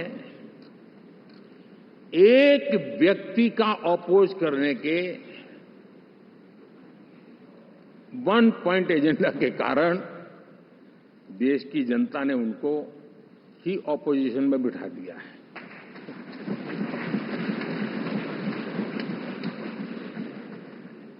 एनडीए विकसित भारत इस संकल्प को लेकर के चुनाव में गया था। देश के लिए सकारात्मक सोच को लेकर के गया था। देश की युवा शक्ति के सामर्थ्य को समझ करके नए अवसरों को लेकर के देश को आगे बढ़ने की बात लेकर के गया था। जबकि हमारे सामने जो लोग थे वो भ्रम फैलाना, झूठ फैलाना, यही गुमराह करने वाले काम यही करते रहे थे। अब एनडीए और उनका देखें, इवन नामांकन में जाएंगे तो भी आपको देखेगा उनका चुनाव प्रचार, उनका नामांकन, हम लोगों का एक एक दृश्य देख लीजिए और उनका एक एक दृश्य देखिए, कितना बड़ा अंतर है। हर चीज में उनका कैरेक्टर दिखाई देता है। और क्या रहा, फोटो ऑप के लिए तो उन्होंने अलायंस घोषित कर दिया, लेकिन कितने ही राज्यों में वो आपस में लड़ते रहे हैं, चुनावी जंग में एक दूसरे की पीठ में छुरा भोंकते रहे हैं। कभी उन्होंने कहा कि ये तो हमारा वैचारिक अलायंस है, वो विचार लेवल पर ठीक है, बाकी नीचे तो हमारा अपना हम तैयार करेंगे। और अब फिर उन्होंने कहा कि भाई हम तो सीट के आधार पर अलायंस करेंगे, टोटल न भी करें, ये भी खेल खेला। और अभी अभी तो चुनाव पूरा शुरू कर दिया कि ये तो हमारा अलायंस लोकसभा के चुनाव के लिए ही था, बाद में नहीं है, ये भी शुरू कर दिया। यानी मैंने बहुत पहले कहा था कि आप देख लेना 4 जून के बाद बिखराव शुरू हो जाएगा, और वो शुरू हो चुका है। इसका मतलब ये हुआ कि वो सिर्फ और सिर्फ सत्ता सुख के लिए एक दूसरे का साथ देने की कोशिश करते थे, लेकिन उनमें उनका अगर स्वार्थ निश्चित होता तो साथ देना, वरना नहीं देना, ये कैरेक्टर था। साथियों, ये लोग कितने ही बड़े झूठे बोलते रहे हैं। और आप देखिए, चुनाव के समय उन्होंने देश के सामान्य नागरिक को गुमराह करने के लिए जो पर्चियां बांटी कि ये देंगे और वो देंगे और टिकना देंगे, फलाना देंगे, 2 दिन से मैं देख रहा हूं कि कांग्रेस के दफ्तरों पर लोग कतार लगा के खड़े हैं कि ये पर्ची है, 1 लाख रुपया कहां है, लाओ भाई, मांग रहे हैं लोग। यानी आपने जनता जनार्दन की आंखों में कैसा उनको भ्रमित किया, कैसी आंख में धूल झोंक दी कि वो बेचारा सामान्य नागरिक मान के चलता था, हाँ भाई 4 जून के बाद रुपया मिल जाएगा, इसलिए वो जाके खड़ा रह गया। और अब उसको धक्का मारा जा रहा है, डंडे मारे जा रहे हैं, वहां से निकाला जा रहा है। अब इस प्रकार का चुनाव ये अपने आप में देश के गरीबों का अपमान है, हमारे देश के सामान्य नागरिकों का अपमान है। और कभी भी देश ऐसी हरकतों को न भूलता है, न ही कभी माफ किए बिना माफ कभी करता है।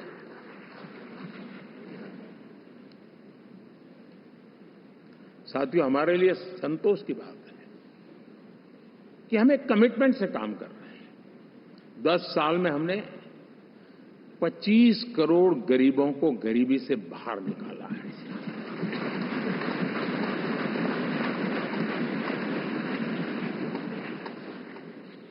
गरीब कल्याण का एक सुरक्षित मजबूत कवच दिया है हमने उसको, और उसके अंदर भी एक नए एस्पिरेशंस पैदा हुए हैं कि हां, अब मुझे गरीब नहीं रहना है, और उसके लिए मुझसे जो हो सके मैं हर अवसर का फायदा उठाऊंगा। 3 करोड़ गरीबों को घर, ये ऐसे कहने का आंकड़ा नहीं है जी, कितनी मेहनत पड़ती है मुझे मालूम है, लेकिन हम सफलतापूर्वक इसको कर पाए हैं। 4 करोड़ लोगों को दे चुके हैं, 3 करोड़ का हम संकल्प लेकर के आज से आगे बढ़ेंगे। यानी ये भी हिम्मत है कि 4 करोड़ देने के बाद जिन परिवारों का विस्तार हुआ है, जरूरत पड़ी है और राज्यों की भी उसमें इच्छा है, 3 करोड़ नए घर बनाने का संकल्प। 70 वर्ष की आयु से ऊपर के व्यक्तियों को, नागरिकों को 5 लाख रुपए तक इलाज के लिए मुफ्त इलाज की व्यवस्था। मुद्रा योजना के तहत हमारे नौजवानों को कारोबार के लिए 20 लाख तक की उनकी बैंक से उनको लोन मिले, इसकी व्यवस्था। ये मैं समझता हूं कि वायदा हमारे तीसरे कार्यकाल की एक गारंटियां, सब मैं अभी बताता नहीं हूं, लेकिन इन गारंटियों के प्रति हम कमिटेड हैं और उसे पूर्ण करने के लिए हम कोई कमी नहीं रखेंगे। साथियों, गरीब का सशक्तिकरण और मिडिल क्लास को सुविधा, ये हमारी प्राथमिकता है, क्योंकि मध्यम वर्ग अब इस देश का एक बहुत बड़ा चालक बल है। भारत की ग्रोथ स्टोरी में ये ऐसे ऐसे नए फोर्सेस मैं देख रहा हूं जो हमारी बहुत बड़ी शक्ति बनने वाले हैं, और इसलिए हम उस पर भी उतना ही, और मिडिल क्लास की बचत कैसे बढ़े, सेविंग कैसे बने, उसके लिए, उसके क्वालिटी ऑफ लाइफ के लिए हम क्या कर सकते हैं, हमारी योजनाओं का विस्तार कैसे किया जाए, हमारे नीति नियमों में बदलाव कैसे किया जाए, उस पर भी हम आने वाले दिनों में काम चाहते हैं।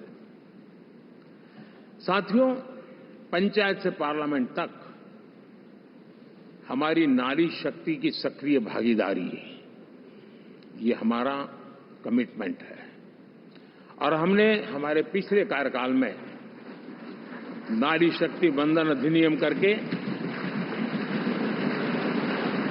उस बात को हमने आगे बढ़ाया है,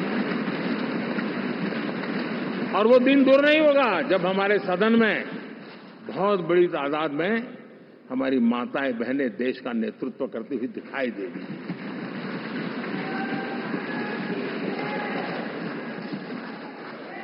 इस पूरे चुनाव में हम सबसे ज्यादा महिला उम्मीदवारों को टिकट देने वाली पार्टी रहे हैं, ये हमारा कमिटमेंट है।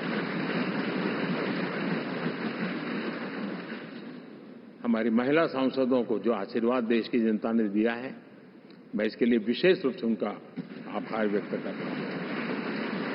और साथियों, आपने देखा होगा G20 समिट में दुनिया के सामने एक विषय लेकर के हम बड़े आग्रह से गए हैं, और वो है empowerment of women, development of women. इन सारी बातों को तो हम परिचित हैं। हमने एक नया शिफ्ट किया है और हम G20 समिट से भी इसको आगे बढ़ा रहे हैं, विमेन लेड डेवलपमेंट।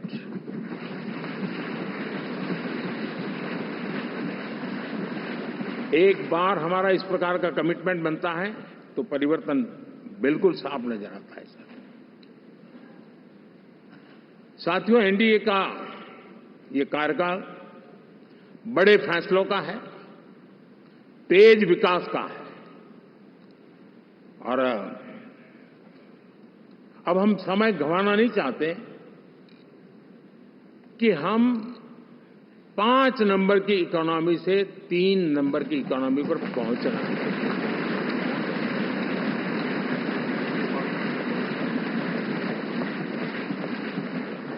और ये खाली 5 और 3 का आंकड़ा नहीं है, उसके कारण जो अर्थव्यवस्था का कद बन जाता है, वो सामान्य मानवी की आशा आकांक्षाओं को पूरी करने के लिए सरलता बढ़ जाती है।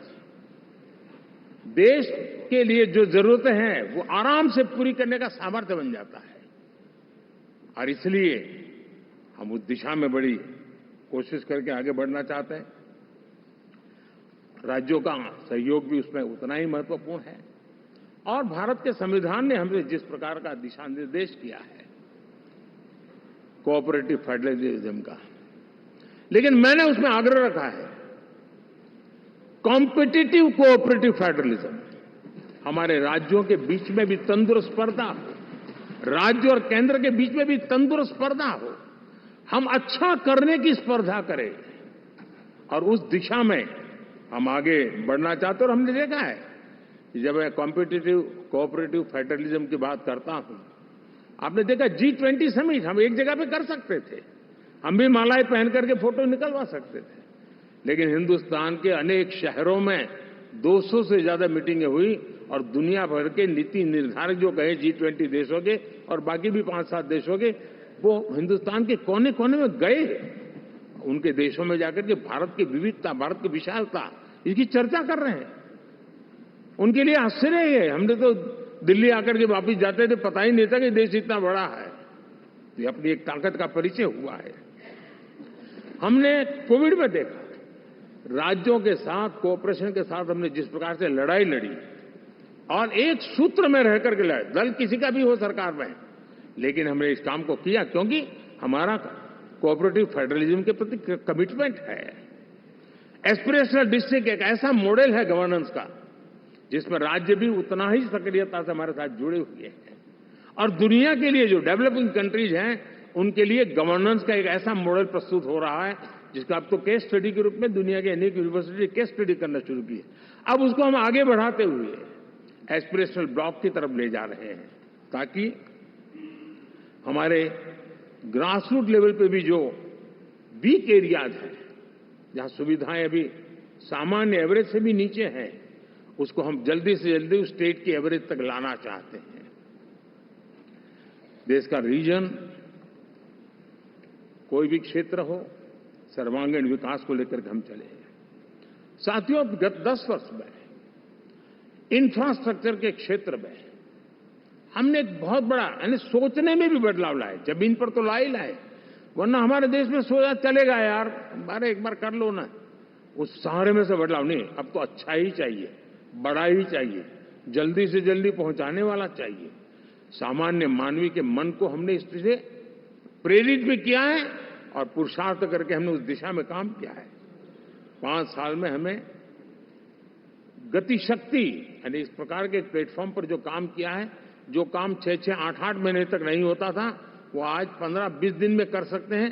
सर टेक्नोलॉजी का उपयोग करके हम काम कर रहे हैं और ये जब होता है तो उसका मूल फायदा देश के नौजवानों के लिए रोजगार के अति अवसर बन जाते हैं। उनके लिए जीवन में सिलेक्शन के लिए बहुत बड़ा दायरा बढ़ जाता है और वो हमें साथियों, आज भारत दुनिया में विश्व के लिए एक नया मैन्युफैक्चरिंग हब के रूप में उभर रहा है। और जब हम मैन्युफैक्चरिंग हब कह रहे हैं तब सिर्फ इलेक्ट्रॉनिक गुड्स या सर्विसेज की मैं बात नहीं कर रहा हूं। मैं फूड प्रोसेसिंग में भी आज दुनिया में हम बहुत तेजी से आगे बढ़ रहे हैं और वो भारत के किसानों को बहुत बड़ी ताकत देने वाला है। उसी प्रकार से स्पेस हो, आर्टिफिशियल इंटेलिजेंस हो, स्टार्टअप्स की बात हो, स्किल जॉब अपॉर्चुनिटीज की बात हो, आज भारत बहुत तेजी से आगे बढ़ रहा है, ये मेरा विश्वास है। साथियों, मुद्रा योजना, ड्रोन दीदी, विश्वकर्मा योजना, इसने भी नई संभावनाओं को जन्म दिया है। साथियों, हमारी संस्कृति, हमारी विरासत, उसके प्रति हम जितना ध्यान केंद्रित करेंगे दुनिया के लिए आकर्षण का केंद्र बनेगा और इसलिए हम उन दिशा में, और मैं मानता हूं भारत के लिए टूरिज्म एक ऐसा एवेन्यू है जो गत शताब्दी में हमें कभी आज से लेकर के पीछे के 100 साल में कहूं ऐसा अवसर नहीं मिला है जैसा आने वाले 25 साल में मिलने वाला है। दुनिया भारत की तरफ मुड़ने वाली है। अब हमारा काम है हम इसके लिए आवश्यक व्यवस्थाओं को विकसित करें, हमारी विरासत के प्रति हम हमारा पर्यटन का विकास करते हुए एक विन विन सिचुएशन का हम फायदा उठाएं और उसमें बहुत अधिक निवेश की संभावनाएं मैं देखता हूं। और ये ऐसा क्षेत्र है जिसमें हर स्तर के लोग कमाते हैं। गरीब से गरीब आदमी भी कमाता है और बड़ी बड़ी होटल वाला भी कमाता है। हर कोई इसमें कमाता है और हमने टूरिज्म के हम बल देना चाहते हैं। बहुत पोटेंशियल है। आज जो इंफ्रास्ट्रक्चर के क्षेत्र खुले हैं, इसका फायदा इसको मिलता है।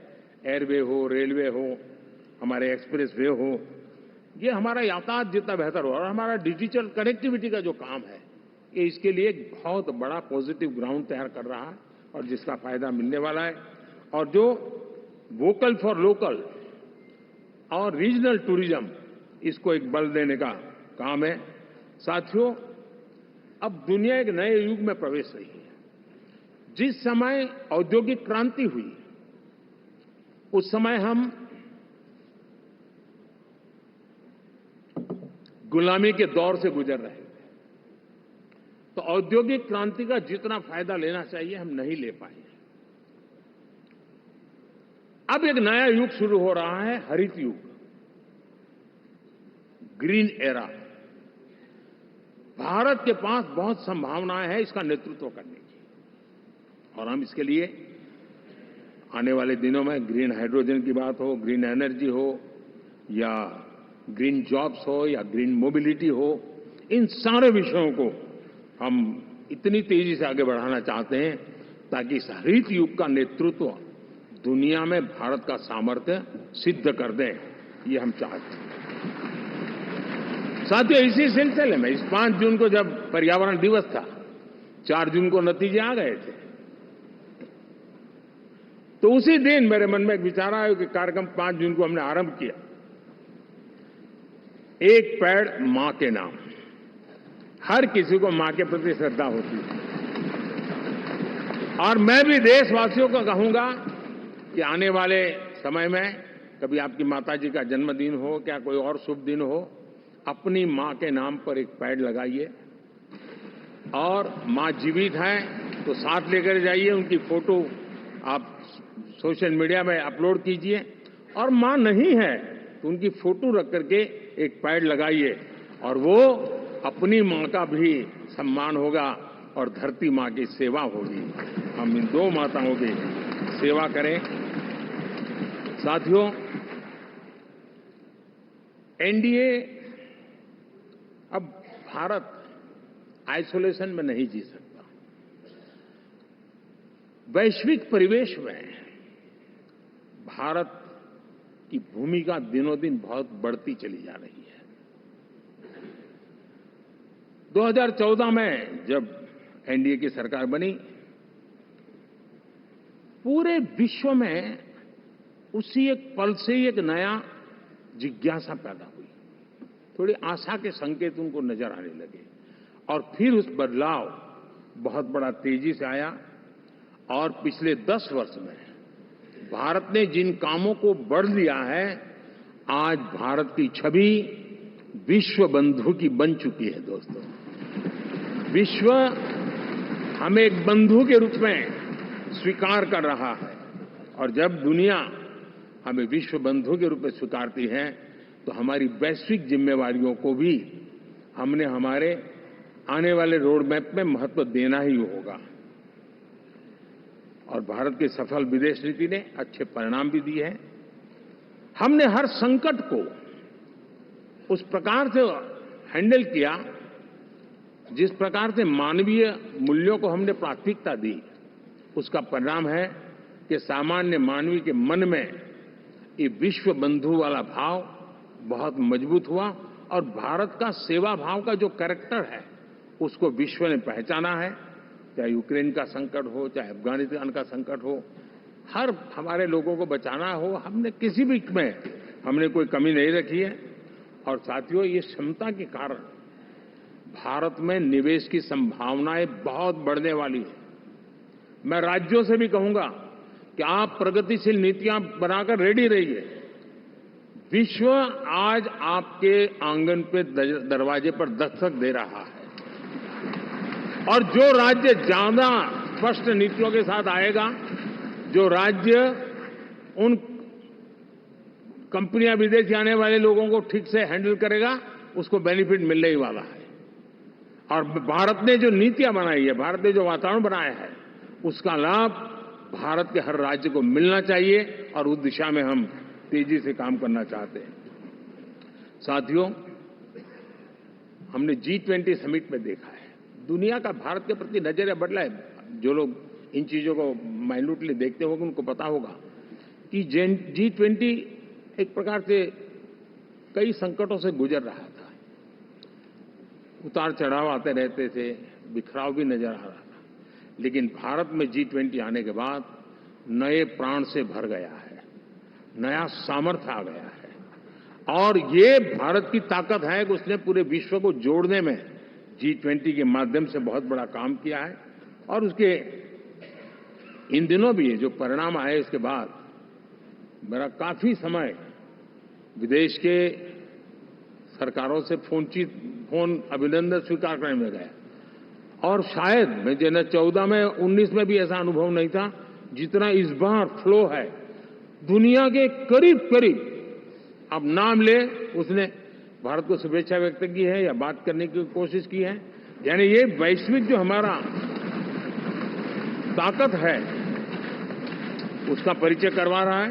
और उसके कारण मैं मानता हूं कि विश्व में हमारा सम्मान और साथ साथ भारत में निवेश, ये दोनों संभावनाएं बढ़ रही है। साथियों, हमारे संविधान का 75वां वर्ष है। हम चाहते हैं कि संविधान हमारी संवैधानिक संस्थाओं का संरक्षण भर इसके मात्र के लिए है, ऐसा नहीं, कोई अदालत में धाराओं का उपयोग करके काम करने के लिए नहीं है। ये एक हमारी भावना है, हमारा स्पिरिट है। और हमें इस 75 साल को ऐसे मनाना है ताकि हम संविधान के स्पिरिट को जन जन तक पहुंचाएं।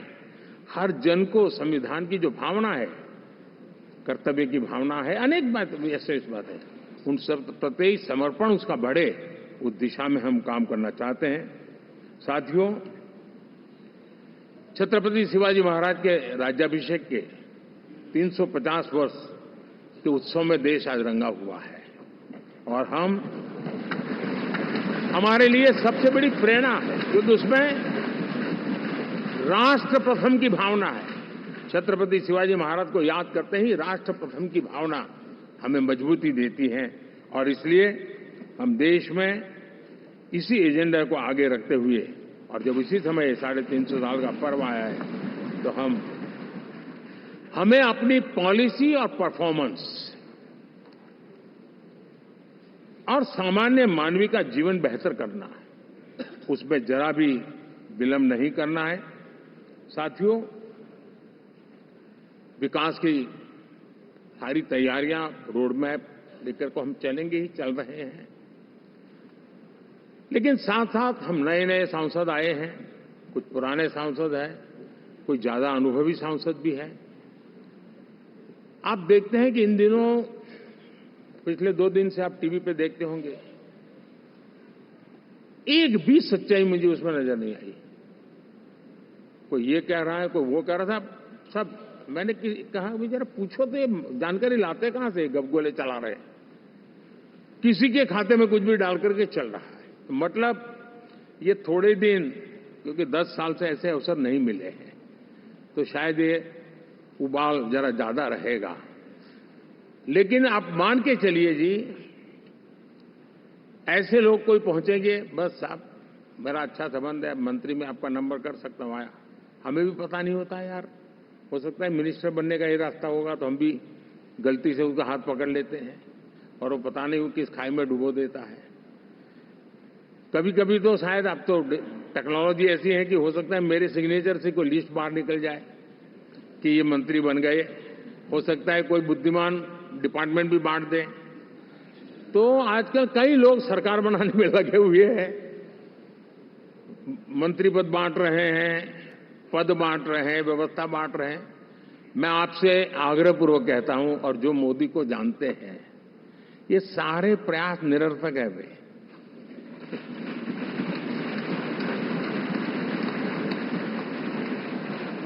आप भी किसी का फोन आ जाए तो 10 बार वेरीफाई कीजिए कि जिसने फोन किया है वो सचमुच में अथॉरिटी है। अदरवाइज कोई भी कहे भाई आपका नाम हो गया है, सुबह परिवार को बुला लीजिए, शपथ समारोह में आना है, हो गया। तो ऐसी गपबाजी करने वाली एक बहुत बड़ी फौज रहती है। कुछ लोग आदतन करते रहते हैं, कुछ लोगों को मजाक आती है लेकर, और कुछ लोग बदिरादे से करते हैं। मेरा सभी सांसदों से आग्रह है कि हम इन सारे षड्यंत्रों का शिकार न बने। दूसरा, हमारे जो इंडिया अलायंस वालों ने इस चुनाव में फेक न्यूज में एक्सपर्टाइज कर लिया, डबल पीएचडी कर लिया उन्होंने, वो शायद इसका भरपूर उपयोग करेंगे। हम कृपा करके इन चीजों से दूर रहें, अफवाहों से दूर रहें। ये जो टीम बैठी है वो अनुभवी टीम है, मुझे भी सही सलाह देने वाली टीम है, और इसलिए टीम मिलकर के बहुत सही निर्णय करने वाली है। कृपा करके ब्रेकिंग न्यूज के आधार पर देश चलेगा नहीं, ये मान के चलिए।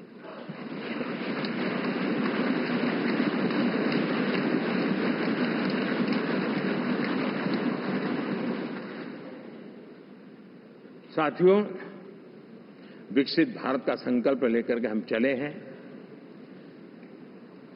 3 नंबर की इकोनॉमी पहुंचना मैं जानता हूं, निश्चित रोड मैप के साथ उसको हम पार करने वाले हैं।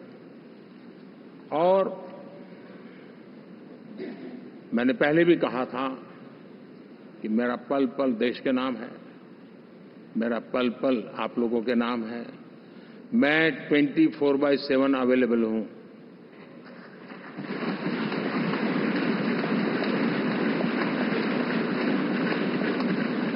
हमें मिलकर के देश को आगे बढ़ाना है। फिर से एक बार आप लोगों ने मुझ पर जो विश्वास जताया है, जो प्यार दिखाया है और जो समर्थन दिया है, वाकई मैं मानता हूं भारत के लोकतंत्र की एक बहुत बड़ी ताकत है। मैं जितना आपका आभार व्यक्त करूं उतना कम, और मैं विश्वास दिलाता हूं कि मैं आपकी आशा अपेक्षाओं को पूरी करने में, परिश्रम करने में कोई कमी नहीं रखूंगा।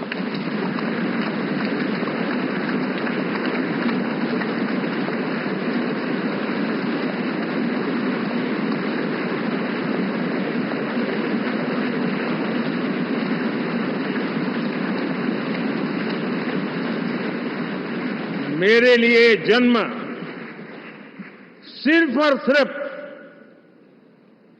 1 लाइफ 1 मिशन, और वो है मेरी भारत माता। ये मिशन है 140 करोड़ देशवासियों के सपनों को पूरा करने के लिए खप जाना।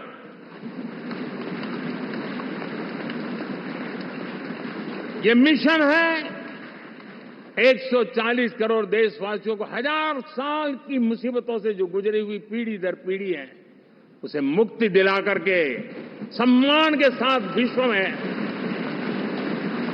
मेरा हर देशवासी दुनिया उसे देखे तो उसका मन कर जाए, काश ये हिंदुस्तान का है, अरे नजर मिल जाए तो अच्छा होगा। ये मैं स्थिति पैदा करना चाहता हूं।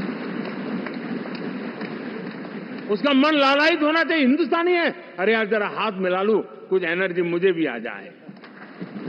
मैं देश को इस ऊंचाई पे ले जाना चाहता हूं। और साथियों, मुझे पक्का विश्वास है आपका साथ, आपका सहयोग, आपका अनुभव बहुत बड़े परिणामों की संभावनाएं लेकर के आया है। लोकसभा का ये गठन उन सभी आकांक्षाओं को पूरा करेगा। मैं फिर एक बार आप सबका हृदय से बहुत बहुत धन्यवाद करता हूं।